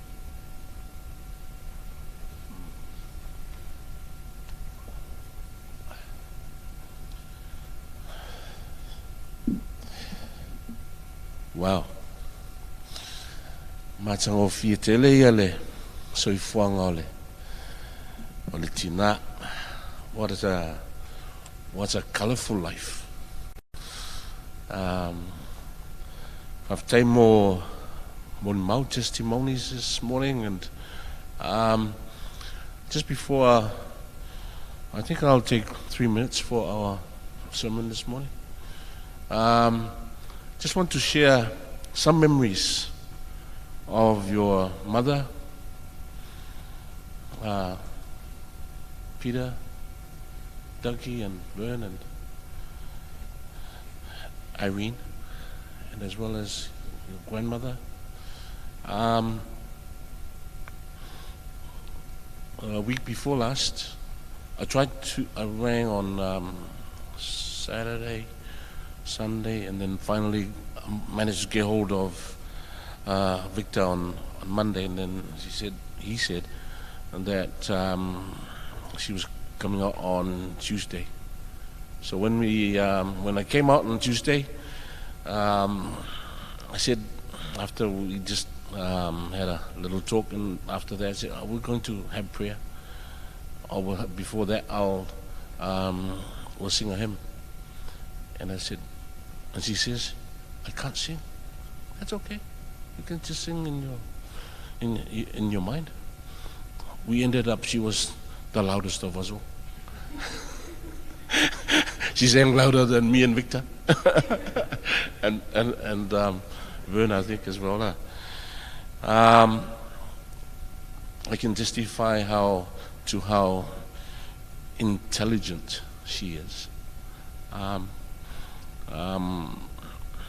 one of our very first, before her was Sunny, Uncle Sunny, who was in Samoa College, and then Noah attended Samoa College as well. For us, if you go to Samoa College, we say, oh, you're the brightest of us all. So, and knowing Noah, she spoke her mind a lot, and at times it rubbed a lot of us family on the wrong way, So sometimes we say, oh, sau fole fale kongula, in a way, but that was her, and I can say she was one very special person as well for us when we came to New Zealand. Talk about the food bar. Whenever we wanted, when we settled, we lived with one of my wife's aunties, and when we sort of wanted something or that little extra, then we would remember Noah and the food bar, and she made sure that we got more than what we were supposed to get. So that was one of the things that we would never forget about Noah. I think one of the things that Ducky asked was that she was blondie. She was a blonde. She was very, I think my cousin Lolomo will testify to this as well. Somehow, then gradually, I guess the hair got darker, and maybe then the Atotunganga gray hair came in, and then it's all the silver hair then. But last night I asked my children just to send me and dear wife to send me just a 2-line memory of Noah, just something to maybe that reminded them of her. Only one came back, and this was from Noah. This is from Longo, and this is what she said. Describing Noah in my own words, acronym of your name. And she was a nurse. And for a nurse, a nurturing person, nourishing and caring for others, took up nursing at a relative late age, regardless of her age, where others would have been content to look at retiring. She did not. The nurturing spirit also was seen in providing her time and spiritual encouragement that she had at any time in contacting or coming into contact with people. Open-hearted nature to treat others with warmth and kindness. Her home was open to her nieces and nephews, and also those of her late husband, Ongotia Bena, his nieces and nephews. She treated them as her very own. And like I said, when we moved here in New Zealand, she just took care of us in her own special way. She made sure that people were well taken care of, and that was with the open heart that we saw, well, I saw in her, and she gave us enough. attitude. Never say no to anything. Always exploring options. When challenges came her way, a good example is getting married and finding a loving gentleman in Tauiriili Victor Killian at the very right age of 70 plus. We all know what the world says when we get into unions at that late age. Noah's never say no to anything attitude says a lot about the person that she is and was. Many dreams are never fulfilled because of an attitude that weakens at the very first hurdle. Ja, al tene tuef. Ja, elei lava se me fa vai vai. Yeah. Peter and Doug and Vern. Yeah. Oh, no, this is for Peter and Vern. I think your mom really wanted some, that other companion for to get to look at, okay? So that they can look after the household and Kuju as well. And Tauilili. Yeah. So I'm very honored to be part of the service this morning. For those that, I guess, with now the service almost gone, you will know my relationship with Noah. I'm a cousin to her, more a brother. At times when Ongotia passed away, she was very much a part of our house. And somehow, towards the last few years, I guess when Victor stole her away, then we would hardly have her companion, her company. But we were very blessed to have her, and also having you, Victor, as part of the family.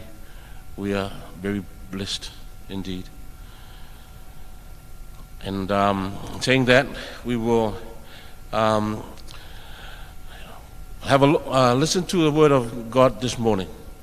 It's is it afternoon already? Must be. Give me 5 minutes. All right.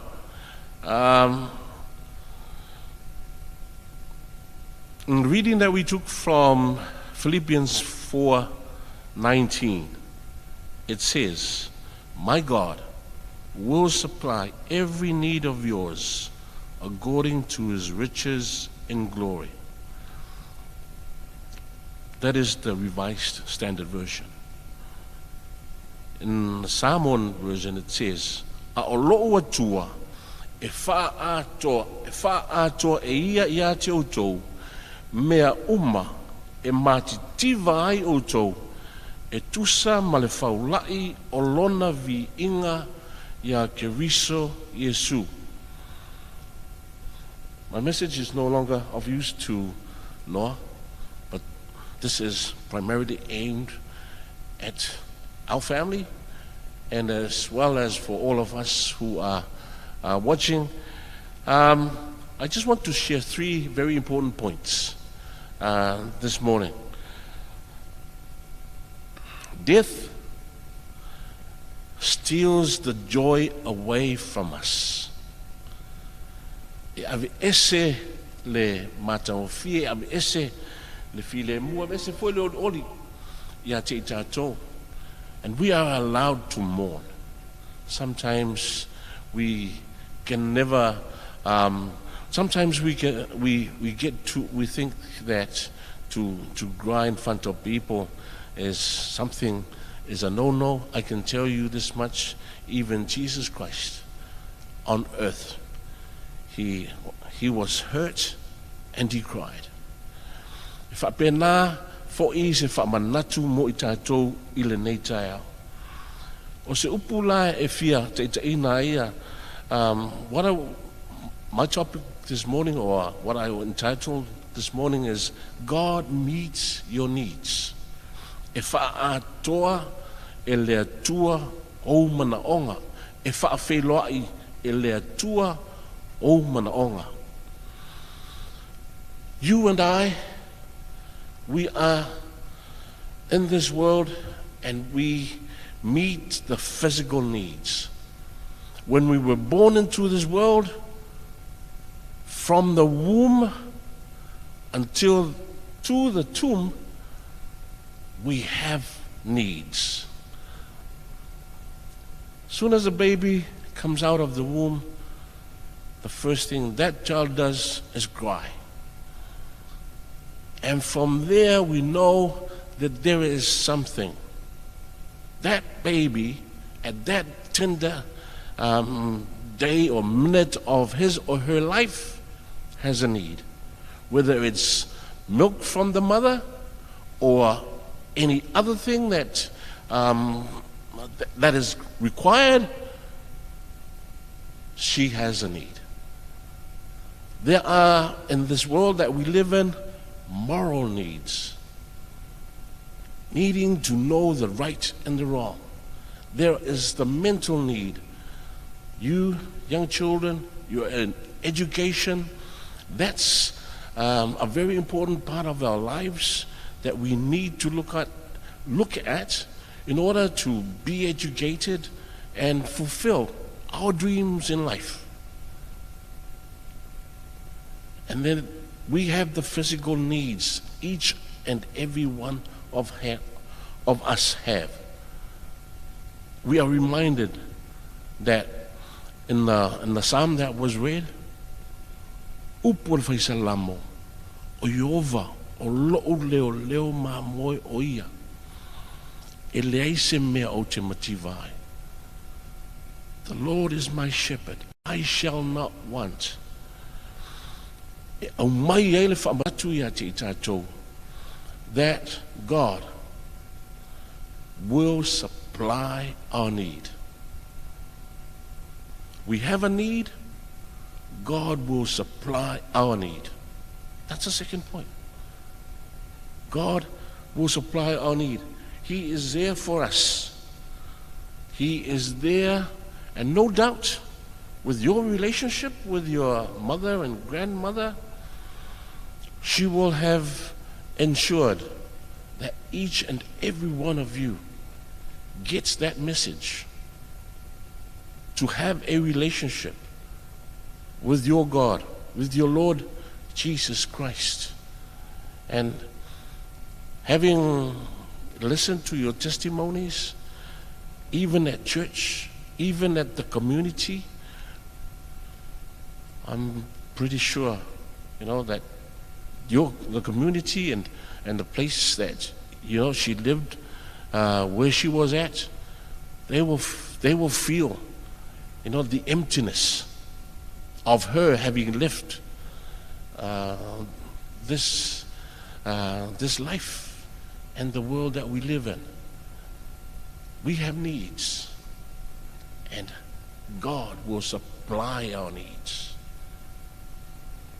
One of the very important things that I want to just remind us of, when God supplies our needs, He is virtually telling us that our needs will be met by His Son, Jesus Christ, your Lord, my Lord, your Savior, and my Savior.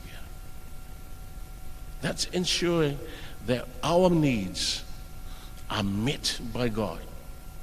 And that's God telling us, showing to us the love that He has already prepared for us. In the life that we have, that you have testified and heard this morning and this afternoon as well, we thank God that He is a God that ensures that we are given a choice, and in the choices that we make, that we know and understand that Jesus Christ is the Lord and Savior that came from heaven to show us the love shown also, if you think about what your grandmother has shown and mother has shown, then that exactly, that will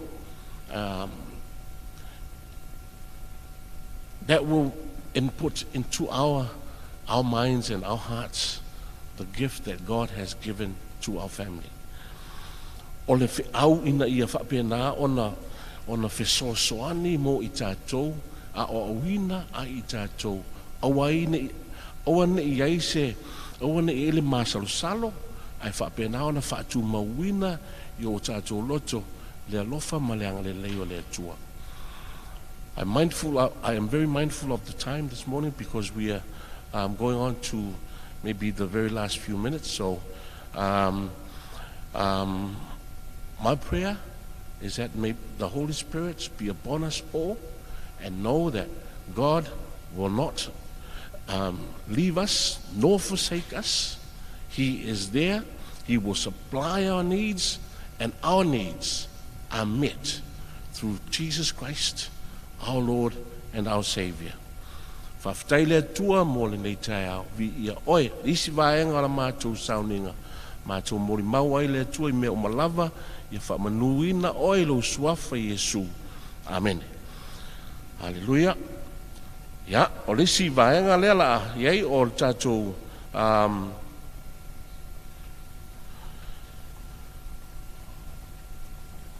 yeah? Okay.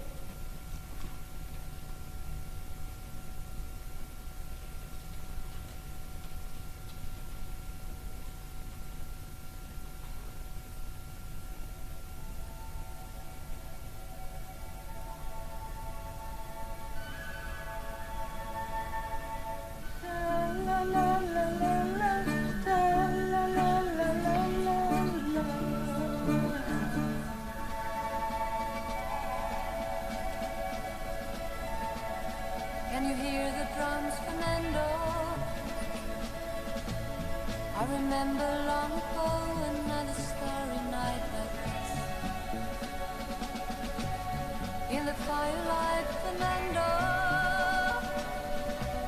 you were humming to yourself and softly strumming your guitar.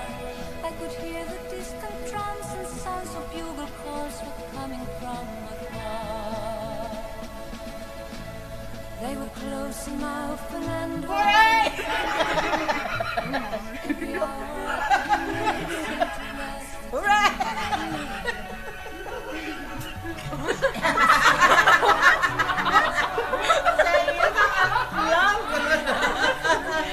Okay, let's all blow it. Sorry, There was something in the air that night. The stars were bright, Fernando. They were shining there for you and me, for liberty, Fernando. Though we never thought that we could lose, there's no regret. If I had to do the same again, I would, my friend Fernando. If I had to do the same again, I would, my friend Fernando.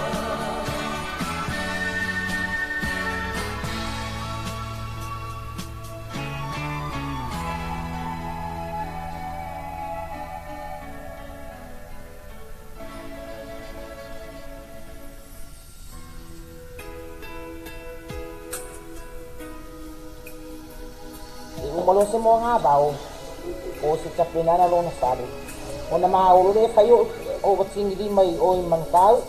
Mama, you gave life to me, turned a baby into a lady. Ai peia o sana wo. Atu o melea o nga yaso ia o no foi. Ia, e tata no mai atina. E treat lava ia o pe o sana wo. Now I know there is no other love like a mother's love for her child. And I was when we were in that nightclub stage, and we were all wanting to go out, and we go up, pick up the boys. But then Auntie and Uncle will always pull us aside and make us do loku before we go. Goodbye's the saddest word I'll ever hear. Goodbye's the last time I will hold you near. Someday you'll say that word and I will cry. It'll break my heart to hear you say goodbye. Mama, you gave love to me. Rudely awoken at 4 a.m. with somebody gloriously singing praises to God and doing their lotu at 4 a.m. None other than dear cousin Noah.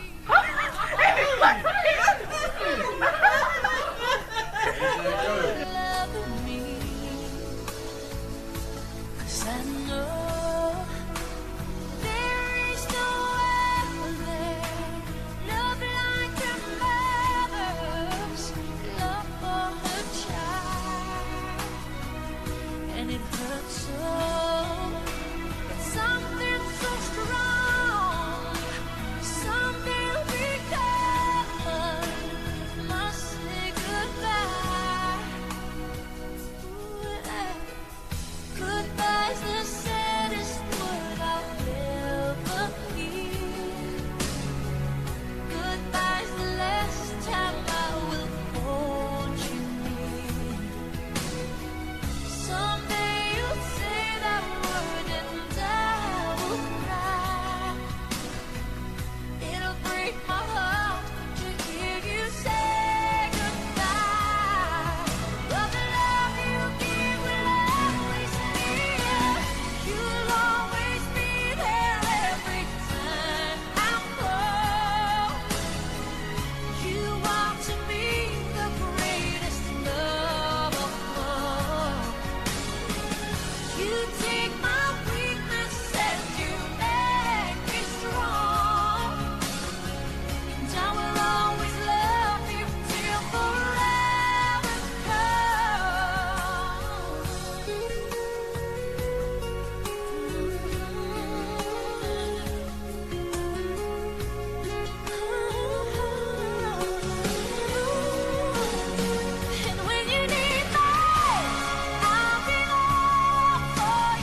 God is good, and all the time.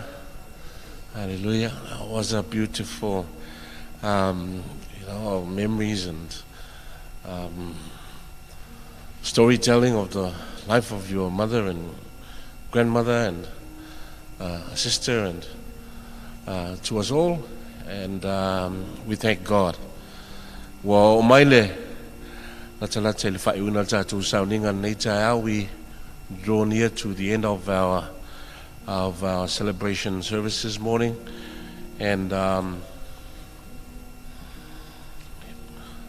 hymn, Amazing Grace. This was a special request, and there's a long story behind it, so we just want to honor her. How great thou art. What did I say? Amazing Grace? Oh, talo fai. Ya lei alfa manatu mai. Kakoa service. Yeah, how great thou art. How great thou art. Yeah, tato tulai mai. Hallelujah. Oh God. We love you, Lord.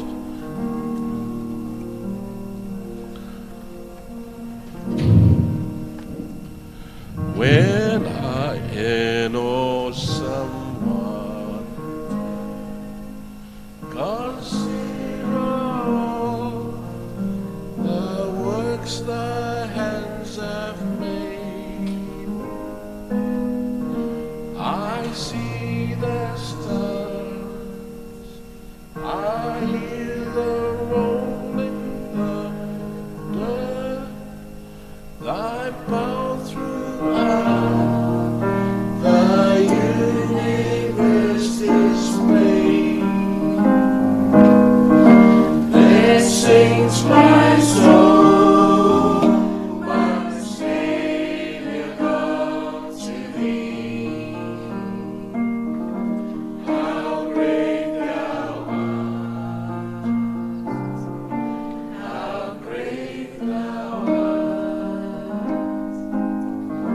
Then sings my soul, my Savior God, to thee. How great thou art, how great thou art. Fakaria mai. Fakaria mai. Tori pekakia, tiano ai, baroto I tempo, pekora, titiro atu,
Our service here with a blessing, and then we will continue on with our service at the burial grounds.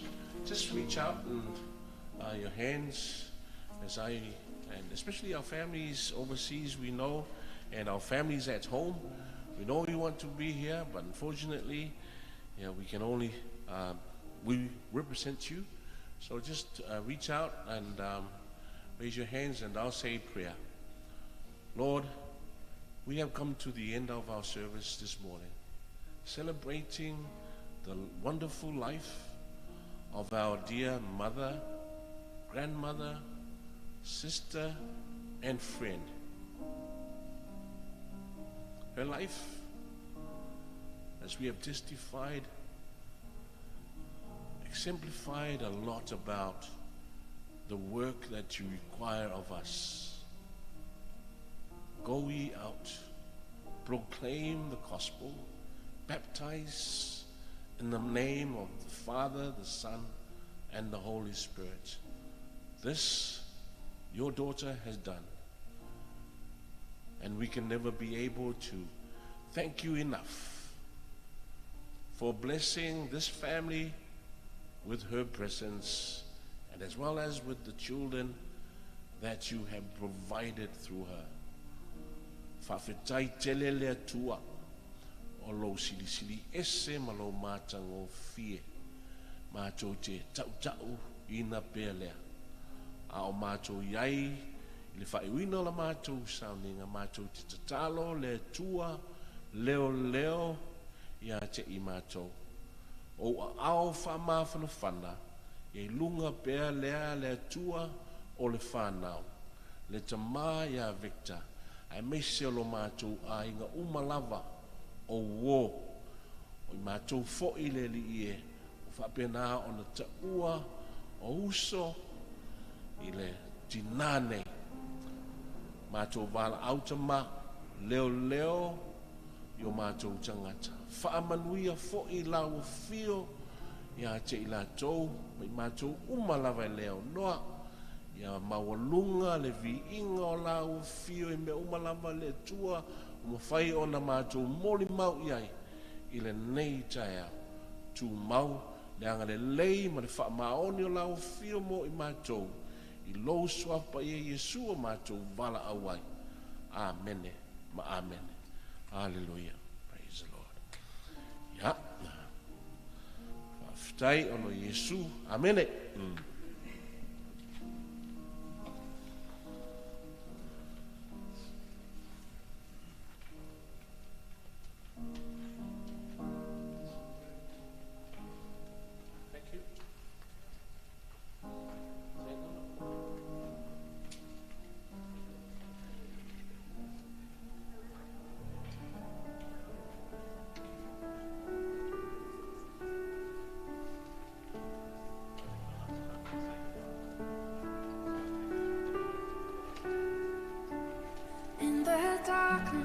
We were waiting without hope, without light, till from heaven you came running. There was mercy in your eyes to fulfill the law and prophets. To a virgin came the word, from a throne of endless glory to a cradle in the dirt.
the dead rose from their tombs, and the angels stood in awe. For the souls of all who come to the Father are restored, and the Church of Christ was born. Then the Spirit lit the flame. Now this gospel truth of old shall not kneel, shall not faint. By His blood and in His name, in His freedom I am free. For the love of Jesus Christ, who has resurrected me. Come on, if He raised you up, never shout to the King. Praise the Father, praise the Son, praise the Spirit, three in one. God of glory, majesty, praise forever to the King of Kings. Sing praise, praise the Father, praise the Son, praise the Spirit, three in one. God of glory, majesty, praise forever to the King of Kings. Praise forever to the King of Kings.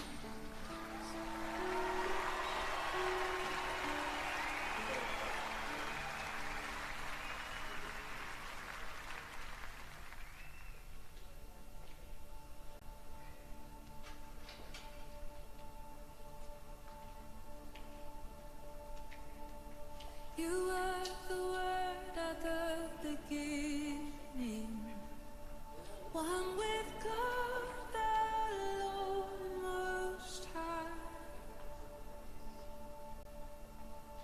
Your hidden glory in creation, now revealed in you, our Christ.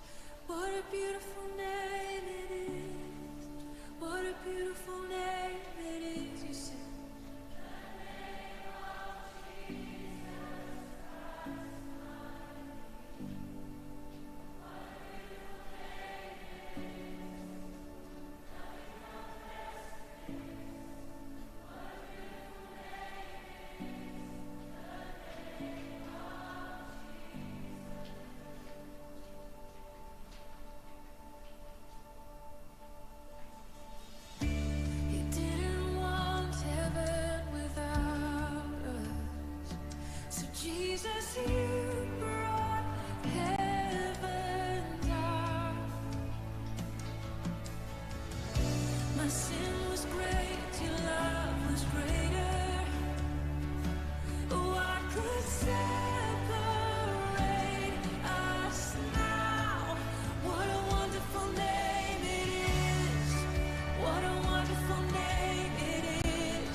His love for me.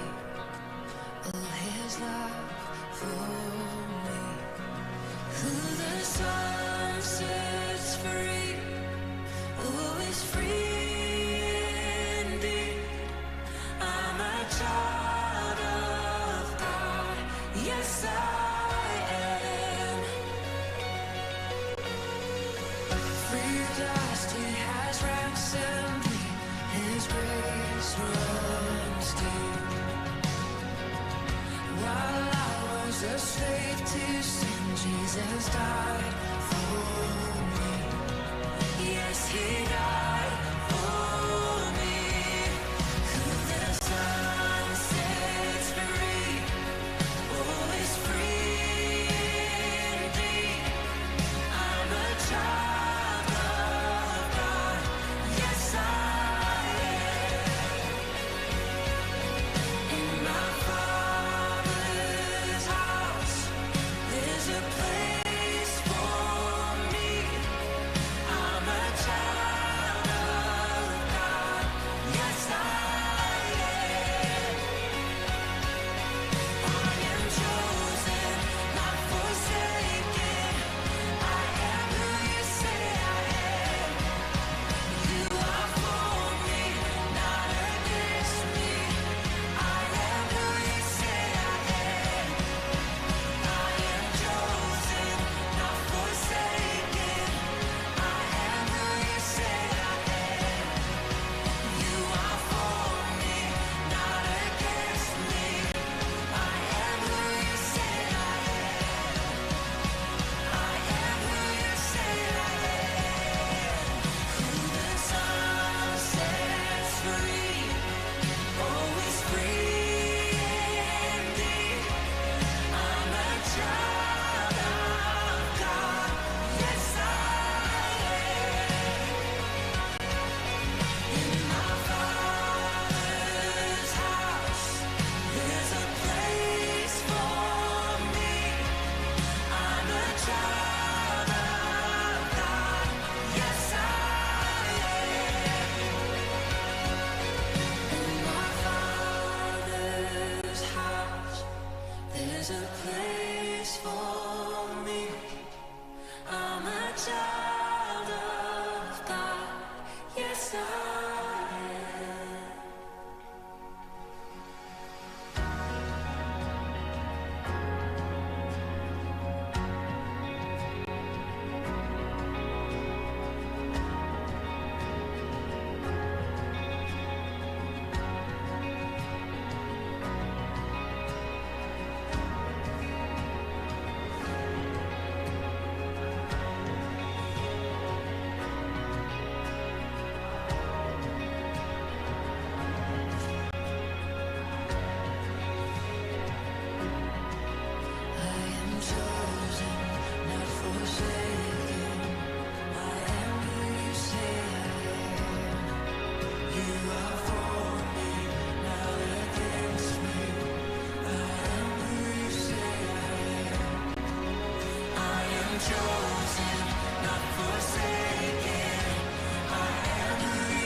tai le tua o tātou wa ia mai nei a kia tua ki le mu e rā tua ini mo mo ngā loka i sai mai kai ngā malanga ki kasi o uso i ngā noa o atu ua tātou nei lalangi ai watu ia i kuoro tau nia ka maa langi a wāra a tam marei mo tātou nei tū dai mo matu ese a matalanga po sina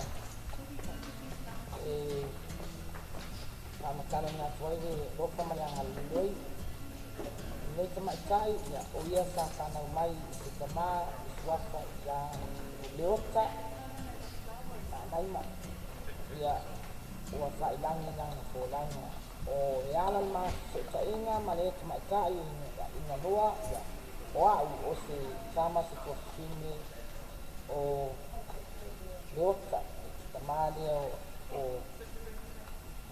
ina noa ia i ma mafutanga ma ina noa i tono ni sida ia i ma fanfana i telo taimi o te uru whale ai whale o noa a mana o i ta pena no na whale ma moa le vao ia e pe ia o au e vidi atu iai ia o mo mai mani whaita ta penanga ai o te whātilo tilo se tupe ma au wai te tupe le ansi taimi nā iure le uman whanau whainga ruenga ia i umalo se mo ngā vau o se tapenana lo na whare o na maa olo le whai o watingi mai o i manukau ia le nā o otilo uru ia ma whainga o wali tingi ma o waru e lola i al whare i le maa mafutanga whaadala laka ni nāman ngā ia noa e whaanga luinga i le taimi muri lava na usau wai Samoa na ua uma ia matai po talanga maa po i lo alo tina sa waru ai ma se taso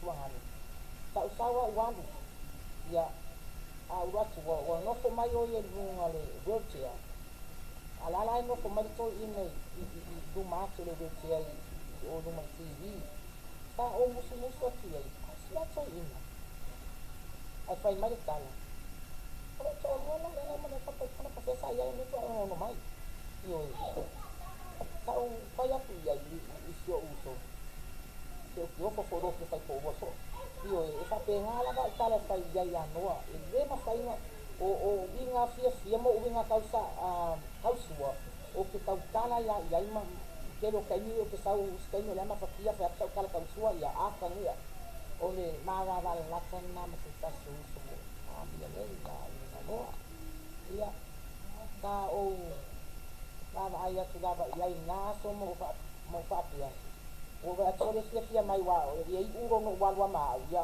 na uma no fa ia o uro le ata ma va ia e le to va tua uro le la te u fa ia lo fa le ai le ana va o mai tani io le ai ta uro a le wa le mai ta ile no ai tu uro ia ta ile to le io ia ale ma va la tana ma la no pero tani o te fa le tani uma e uma o pe nga luenga au fa tu pe le sa lima sta la fa ta lo fa io ia ai e memori le o wadofa o le paanga mo se tasto uso noa ia wa failangi uma ia matua mato pema o man uso o tamau noa ia wa failangi uma la ko la ei mai kai ya dele o avai o mai kai ya fitne ya o mele ia ma kaufanga ia ele ngata lea o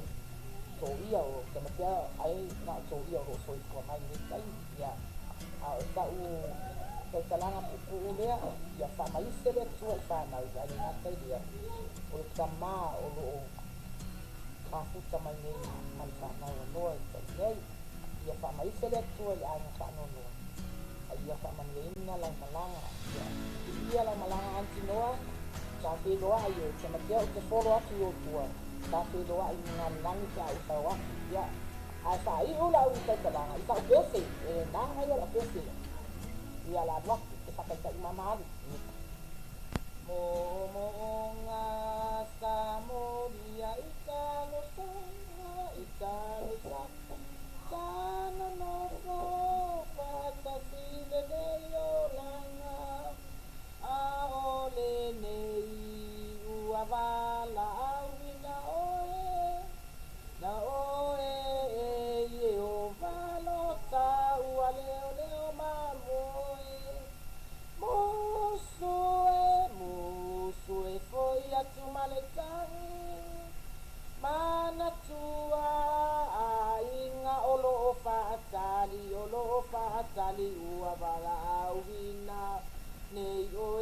tupu I le langi o la upenina. O e la upele tasi. Ia manuia la mananga noa alofa tele mo. Talofa from Hawaii. I'm Lori. This is my daughter Lolena. On behalf of our Vimahi family, along with my husband David and our sons, we just want to send our sincere condolences to all of you boys, especially to you, Victor, on the loss of our dear cousin and your mother and wife, Noah Boy. I have a funny memory I want to share of Noah. I'll never forget our last reunion in Samoa. Afterwards, we took a cousin's trip to Savaii, and we spent a night there in Falealupo, beautiful romantic Falealupo. Went to bed in one of those beachside fales, only to be rudely awoken at 4 in the morning with somebody gloriously singing praises to God and doing their lotu at 4 in the morning. None other than dear cousin Noah. On that, of course, she was inviting everybody to pray and sing with her. We were not in the mood. We repent. Thank you, Noah, for always reminding us of our blessings and always bringing lots of fun to our life. We love you. Thank you, Victor, for taking care of our dear cousin in the last years of her life. And we love you, dear nephews, too. Mother and wife. Very difficult to fill those empty spaces, but I remember Noah. Thank her for her kindness to me and her gentleness and the love that she showed to me at all times. Yes, soy fua Emanuelo Malanga Noah until we meet again. Greetings to you all in the name of our Lord and Savior Jesus Christ. My name is Ella Anderson. I bring to you our heartfelt sorrow and condolences from the Tolovai family, the Anderson family, and the New Zealand Christian Prayer Line Ministry, which Sister Noah was very much part of Prayer Line until God called her home. This is the day the Lord has made. We will rejoice and be glad in it. We are gathered here to celebrate the life of Ilinga Noah, a wife, a mother, a grandmother, a mother-in-law, a sister, and a friend. I can say of Ilinga Noah's life, she's a woman who loved God, believes and trusts in Him with all her heart. She loves her family unconditionally. If I can sum up Sister Noah's life, it's in 2 Timothy 4:7-8. I have fought the good fight. I have finished the race. I have kept the faith. Finally, there is laid up for me the crown of righteousness, which the Lord, the righteous judge, will give to me on that day, and not to me only, but also to all who have loved His appearances. Doug, Peter, Vernon, Victor, and the family. Be strong and be courageous, for your God is with you always. Blessed are those who mourn, for they are comforted. May the Lord of comfort and strength comfort you at this time of sorrow. The Lord bless you and keep you. The Lord make His face shine upon you and be gracious to you. The Lord lift up His countenance upon you and give you peace. Farewell, my sister Noah. I love you and I missed you. God bless you all. In Jesus' name. Talofa lava, my name is Joanna. I live in Ontario, Canada with my children Leilani, Keona, and Manaya, and my mother Lalawifi. We wish that we could be with everybody in person to celebrate the life of Auntie Noah, but we're really happy to be able to connect with everyone in this way. I'm going to hand it over to my mother. Talofa lava, tau ili ili. Peter, Douglas, Vernon. We're very sad at the passing of our beloved, precious sister, Eleanor, intermediate as we called her. And we pray that her soul rests in peace. We pray for comfort for all the family. We send our condolences and love. Love to tell you out, we love you all. We love you.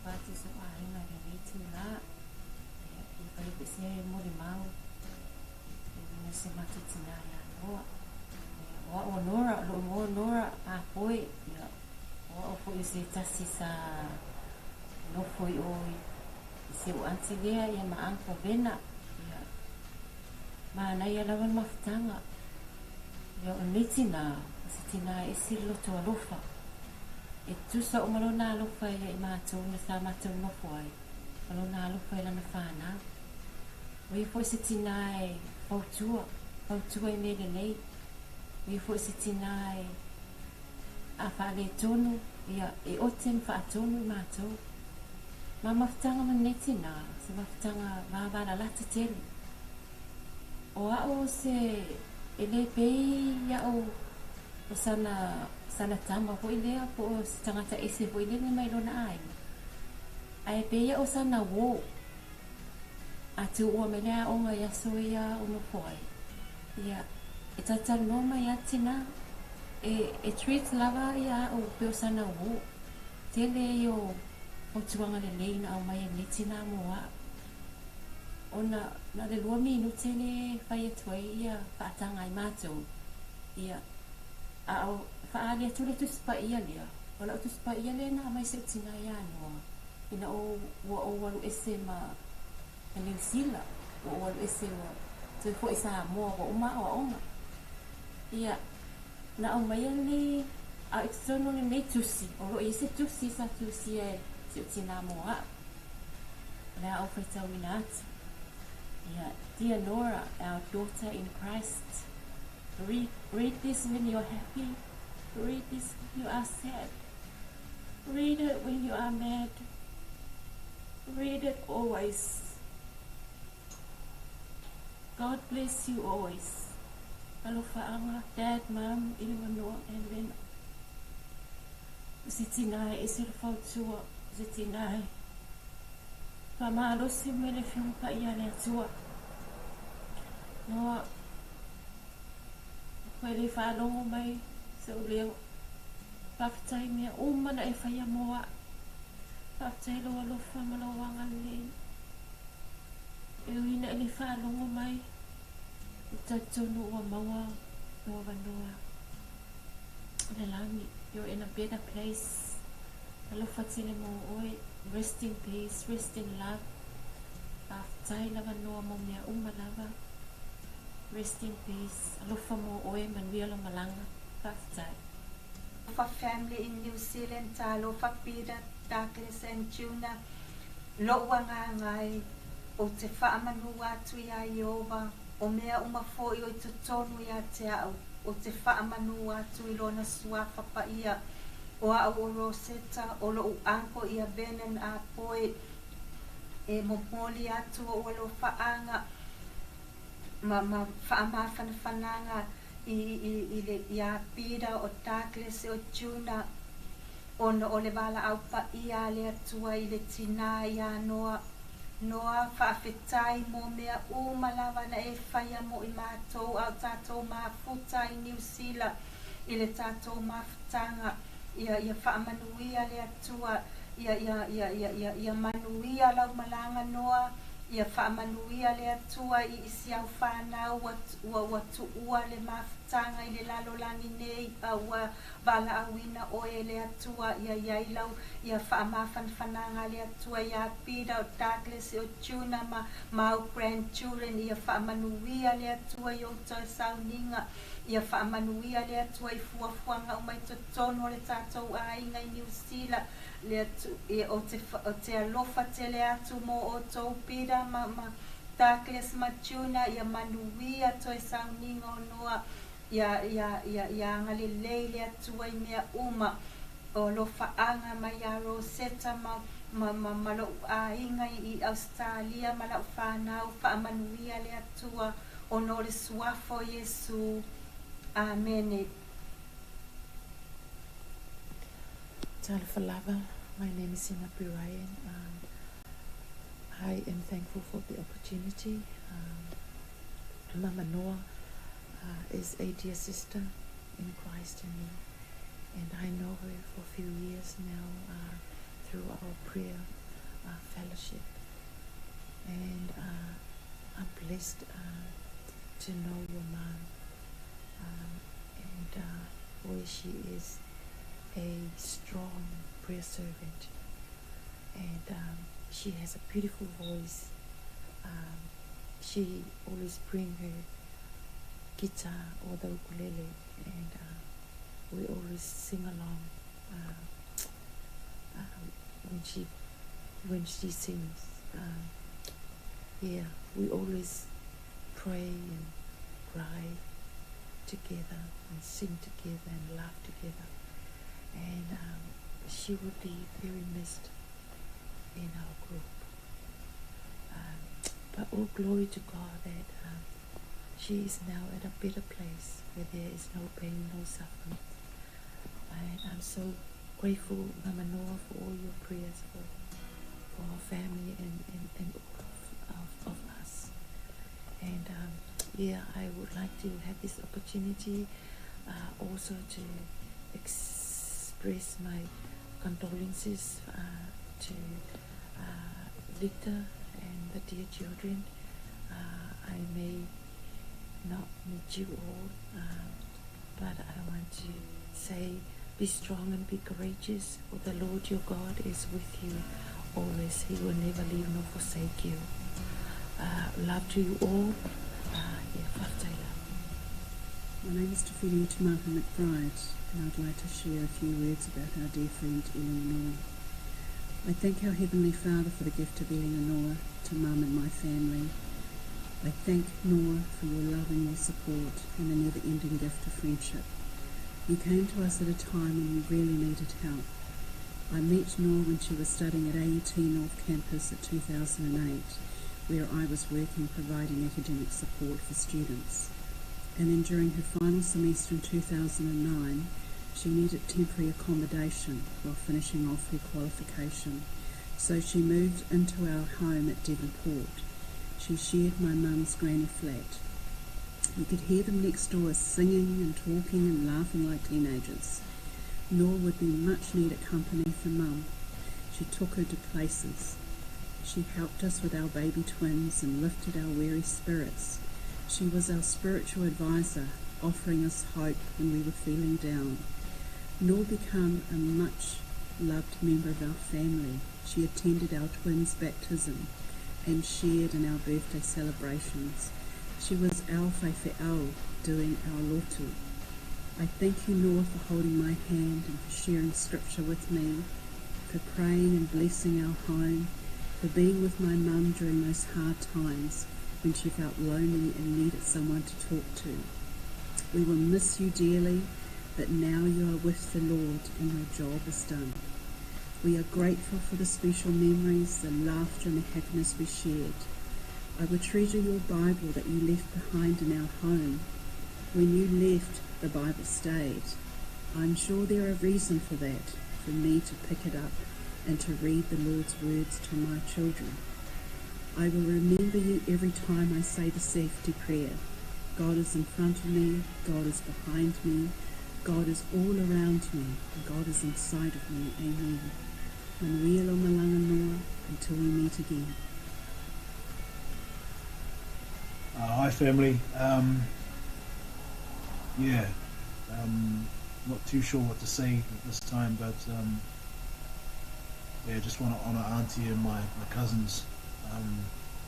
While we can't be there, I'm sorry can't make it, but I sent her a video a couple of weeks ago, just thanking her for always having an open door for me growing up. The door was always open. There was always a plate there for me. and there's always that laugh for me as well. And also remember saying how we used to, when we were in that nightclub stage, and we were all wanting to go up, and we go up, pick up the boys, but then Auntie and Uncle would always pull us aside and make us do loko before we go. And we used to hate it, you know, I used to hate it like, but now as I got older and I'm a believer now, I appreciate what she's done, and I realise how important that was for her, and just praying that we can instill those values also to our own family. But yeah, just thinking of my brothers, Pete, Doug and Junior, and the kids. I mean Irene as well, with Ashley, Tessa, Stanley, and Amy. You know, we just love you. Yeah, so just thinking of you guys. Yeah, again, don't really know what to say for the best, but just wanted to say a massive, sending loads of love and a massive thanks to Auntie for always making me feel welcome and making me feel part of the family, even though I'm obviously not, I'm the white one in the family, but she always made me feel welcome, loved. When we used to go round, she used to have them healing hands. If I ever said I had a headache or anything, she used to put her hands on me and pray for me, and yeah, it was awesome. And she always showed love, and she just had a big personality, a big laugh, and she wasn't afraid to say what she felt, what she thought of things, which I loved, and she always made me feel comfortable, and the rest of the family, of course. So I can't imagine how this is for you guys at the moment, but just remembering the life rather than the end bit, and you know, I feel an honour to be part of your lovely family, and you've always treated me lovely, and I know she's good where she is now with all of the people that love her that have gone before her. So yeah, we're sending loads of love from the UK, from my family to your family, and from us and the kids here. So God bless, and I hope everything goes as well as it can do, and you remember all of the great times and all of the personality of Auntie, because she was a force and a really positive, awesome woman. So yeah, love you. Bye. Aloha New Zealand family all over. Thanks for the chance to say a couple words for our dear sister, cousin Noah. Yeah, papetai Noah. O lo ang alofa, mo mātou uma. Papetai mo lo alofa, mo lo osi ainga. Pa mai sei fo. Thank you for thanks sis for the years that we spent together in New Zealand.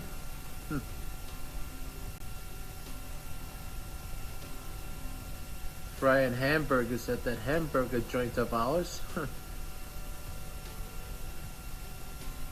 To the wee hours of the morning.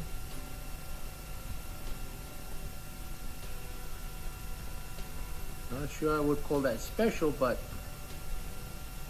it was a good working with you, and all the time and the times that we spent together. Yeah, manuia lo malanga sis. Patalofa ma.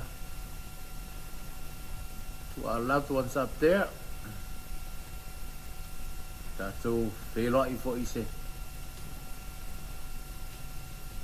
Stausanga o iluma. Hopefully not too soon.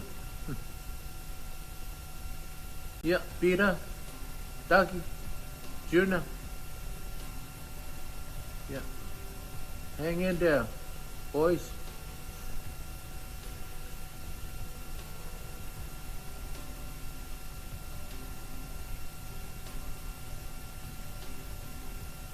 pray and wish you well. All goes well. Your mother was an amazing sister, cousin. She gave everything, anything, and all that she had to help us and help her family.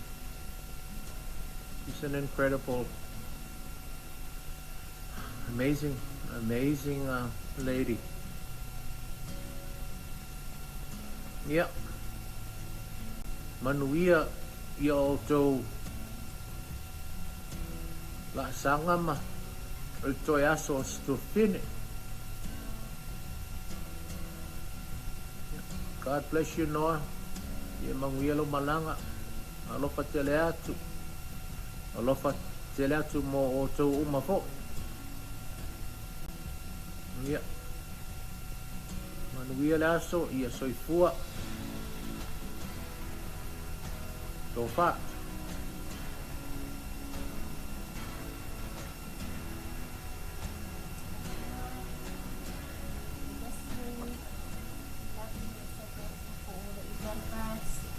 Beautiful memories.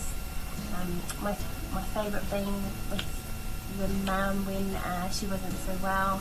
She wasn't supposed to eat any sweets and walked out of the room and come back and you two are trying to hide the chocolate off your faces,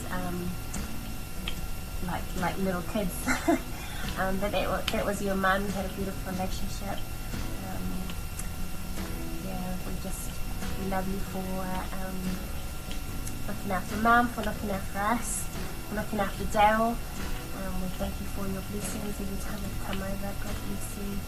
And again for your beautiful laughter. Auntie Noah, we're going to miss you.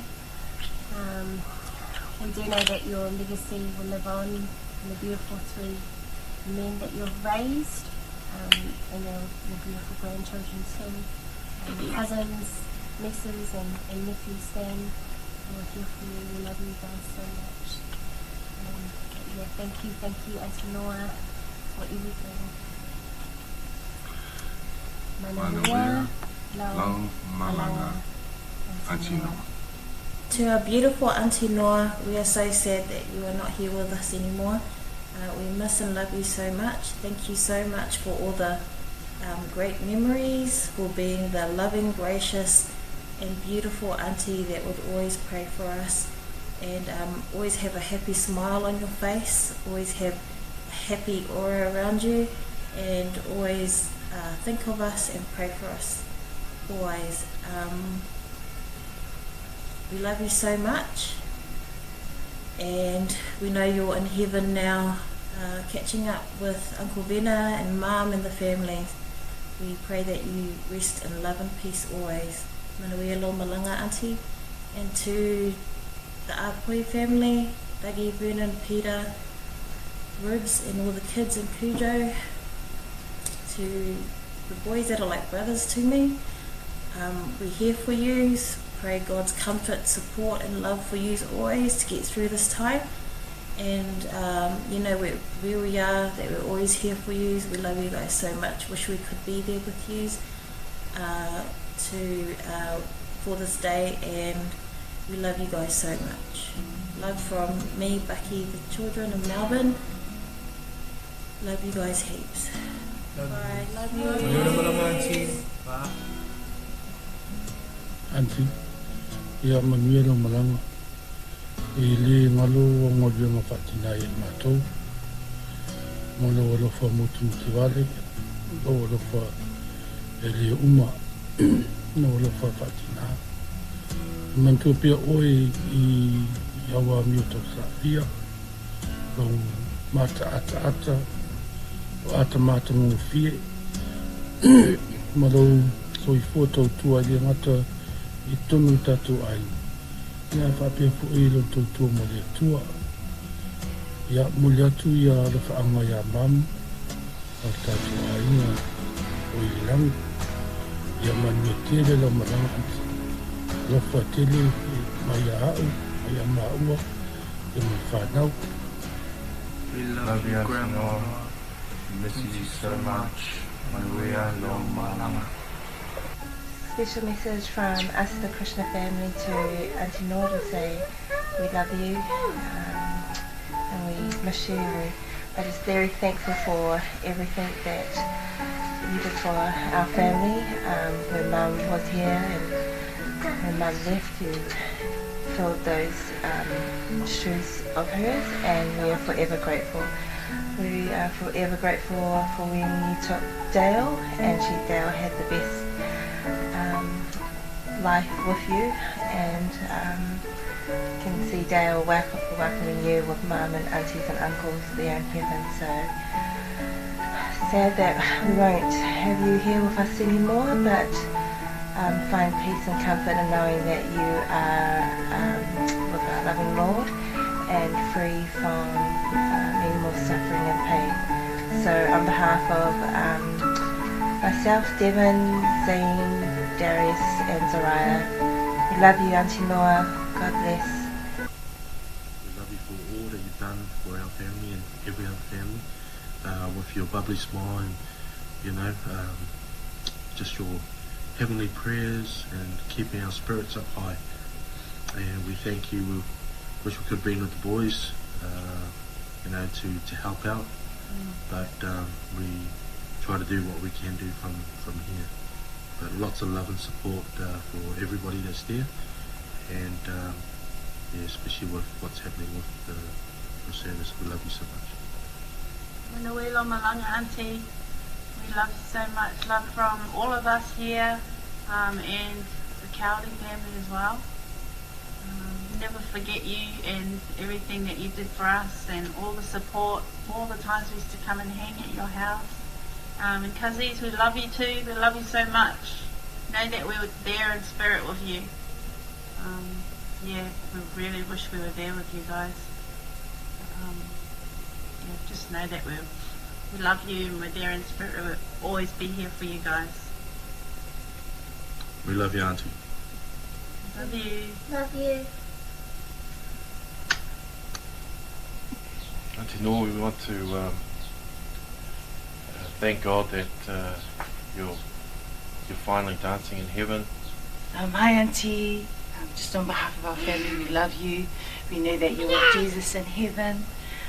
We have always, we belong in heaven, and we love you. Manuelo Malanga. Manuelo Malanga, Auntie. Love you and miss you so much.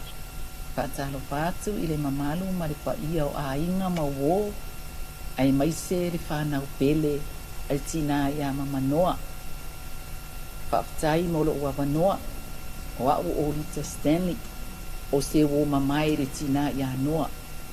O noa o se tina luto alofa e anga maalie o na winga. E happy and joy lava o ia. Me ne tina o se maanga luenga sa whai o le ole ai asiasi tangata mamai ma ave i ainea ai o tupe o lava lava. E o lava i tutono le wharepui pui na o i ai le maasi e singa. Sau lava e piki au ma te o e lunch ma whaise mai kofi.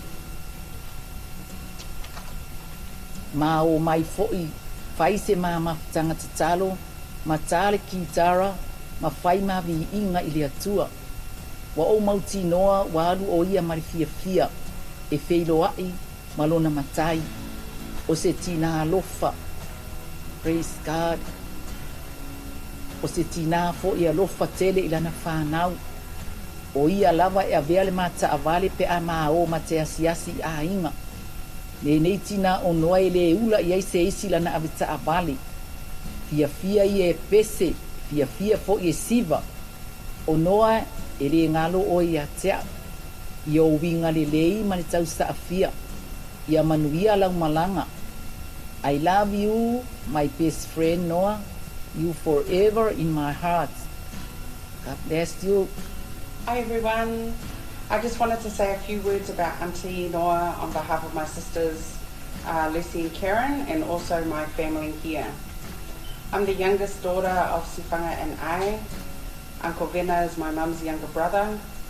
The boys are some of only a few first cousins that we have in New Zealand that we grew up with. So Auntie Noa played a big role in our childhood and also as we became adults. Growing up, my memories of her were that she was a kind auntie who went out of her way for her nieces. If I needed a ride, she'd always offer the boys to take me. When I needed a desk, I'm sure she gave me one of the boys' desks. When I needed stuff to be sent overseas, she even offered DHL services on behalf of Peter. I even remember a couple of times at uni when I would be stuck for a lift. I'd ring their house, and if the boys weren't home, she would always come and pick me up without hesitation. And she would drive blasting her Christian music. And before I got out of her car, she would always say a prayer for me. It was through Auntie that my parents found our first piano teacher, who was from their church. My piano teacher's mum taught me how to knit, and the first thing I ever knitted was this creamy scarf. It wasn't the prettiest scarf, and my rows weren't straight at all, but when I gave it to Auntie, she wore it with a grateful heart.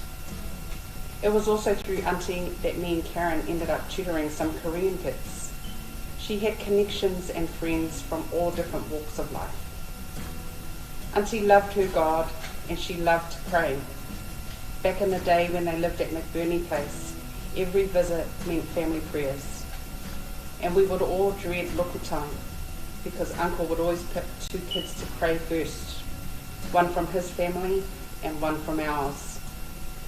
And sometimes when the boys used to fumble their prayers or have long silences, we would all see Uncle Vena's eye twitching and he'd be scratching his head. But Auntie was always calm and ever so patient. She never got angry. She was a good cook too. We would always look forward to creative recipes at family gonga's. Her chocolate custard pie and her koko leisa were childhood favourites. Junior was always her baby. While we all got a standard size bowl, Auntie would always serve his koko leisa in a large serving bowl. I will always remember Auntie for her kindness and her love of family. She has played a special part in all our lives, and while we will miss her dearly, we find comfort in knowing that she's no longer suffering. Peter, Doug and Irene and the kids, Junior and also Cujo. We love you all and we will continue to be here for you. Manuia lo malanga Auntie, alofa te lea atu, Ruth, Robert, Leilani, Kiona, Yuki and Nico. Greeting to you all through the name of Jesus Christ, our Lord and our Savior. Amen. I wish to express my sincere thanks. Thank you boys, Peter, Douglas and Junior, for allowing me to say a few words. I quote, the Psalm says, "This is the day the Lord has made. We shall rejoice and be glad in it." Of course, the day. Our Heavenly Father called out our mother Noah to come home and rest. Looking forward for that too. We praise His holy name forever and evermore. We cherish the memories of her and my family in New Zealand. We have to say goodbye, farewell. So far, so far, Noah. Pei loa I se aso.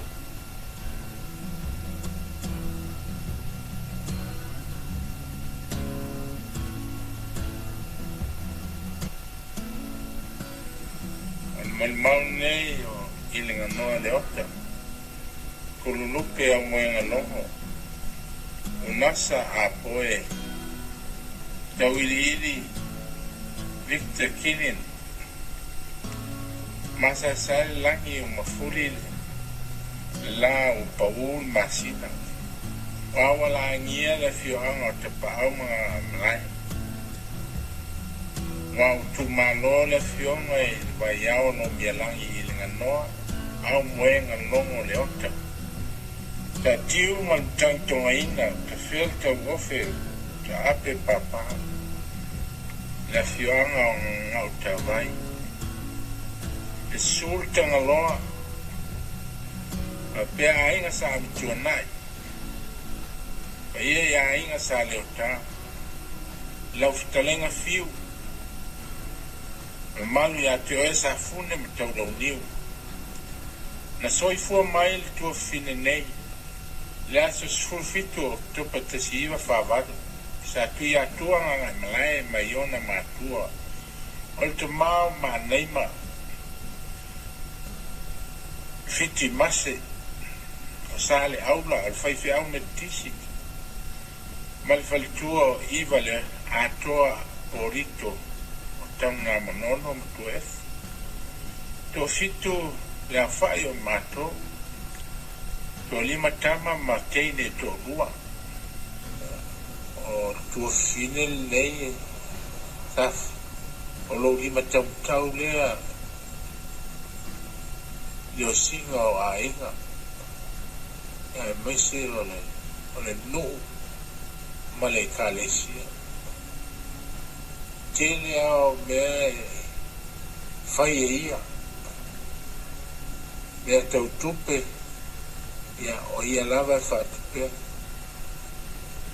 whalangolango tele ai teime o tūlai mai ao mea au mamatai ina ua wala awina au ili lefa moe moe i te tonu o ainga tele foi teime a malanga ese a matu whanau tau whai sa ili e manuia i whafuhia o la tu foi so soan mai a sese o mea uma e o atu ma au mau whaatasi mai lato e anga li leifo i ai lato alo lofa le e atia e aiga ia meise whaamanuianga mai le li ia tofu sia ia o na tuangane ao iai Samoa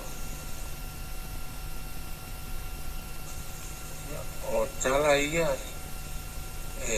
moli mawai nei tua fine lotu alofa maleanga le o ilinga noa furulupe leo ta moenga loka nasa tau ili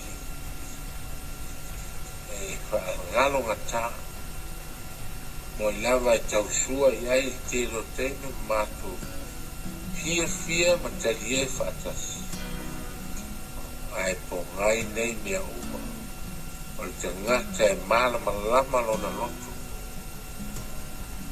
uma fui lona seifua ta pena lona ainga malama lelei i lona ali o Yesu Kiriso e maua ai le manuia ia ta fi mala o tatu ai o mai masani manuia tere la malanga ili nganoa le foi la tuua i mau lo ai ngai New Zealand nei le fionga ya tawilivi ma me foria le whanau Peter Douglas wa pia ya mena la tu uma foi o tatu ainga o lo au mau i leia tuno i lawa ina pesia i le whama i oti o whiangai ma le lalai a tatu talo pia i le tua o ia lawa o le tali mai o tatu ngase mai ma whainga tā o leo la o ia tatu te maua ai whamania tala sia ia malanga ni manuia le tua fini tatu whamuri foi le manuia lata mai foi aso whainonga ina le au kiesiano aso whaitaulanga o Ekalesia pa pe foi le angatu le aso soifua o le pepe o Christmas o tatu o lii ma lo tatu whaola sao ni el whaola tanga mo i tātou ma le lalo langi. Le pele i o tu fina ngalo mo tātou. Ave iai lo tu feifua ma lo tātou. A tātou iai le nei o langa e le tuma. Manu ia tele whapotonga. Manu ia aiga. Ano whangia. Ma tōfo i sa mole o lo tapte pua ia. Ia wae pule mai lava. Le tula fono wa wha mo mua pea. Ia e tātou te le whailo. Ia manu ia le Krismasi ma le anga i atu i tau sāwha. Ia soifua mai o ia. Amen.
Can you hear the drums, Fernando?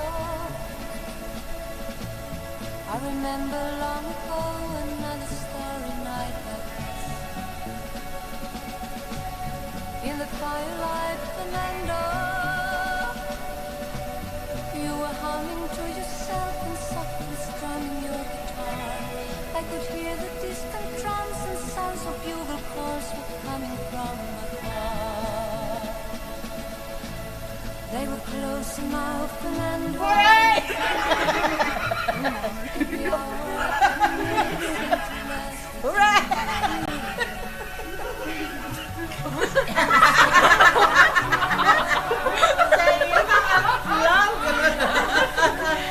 Okay, let's all blow it. Sorry, There was something in the air that night. The stars were bright, Fernando. They were shining there for you and me, for liberty, Fernando. Though we never thought that we could lose, there's no regret. If I had to do the same again, I would, my friend Fernando. If I had to do the same again, I would, my friend Fernando.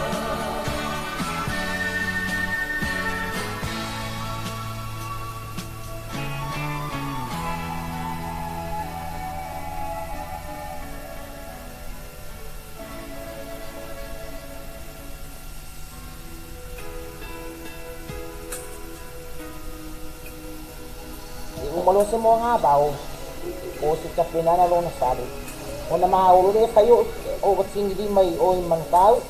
Mama, you gave life to me, turned a baby to a lady. Ai pe o sana wo. Atu o mena o nga yasoya o no foi. Ya, etata no mai atina.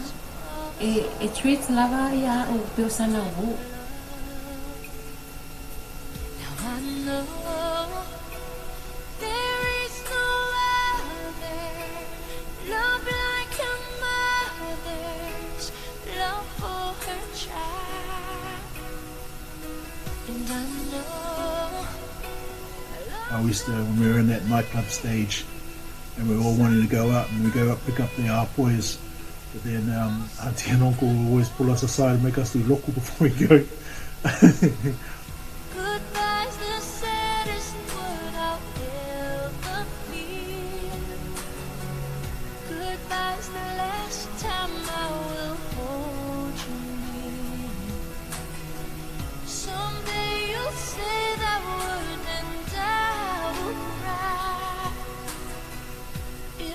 break my heart to hear you say goodbye.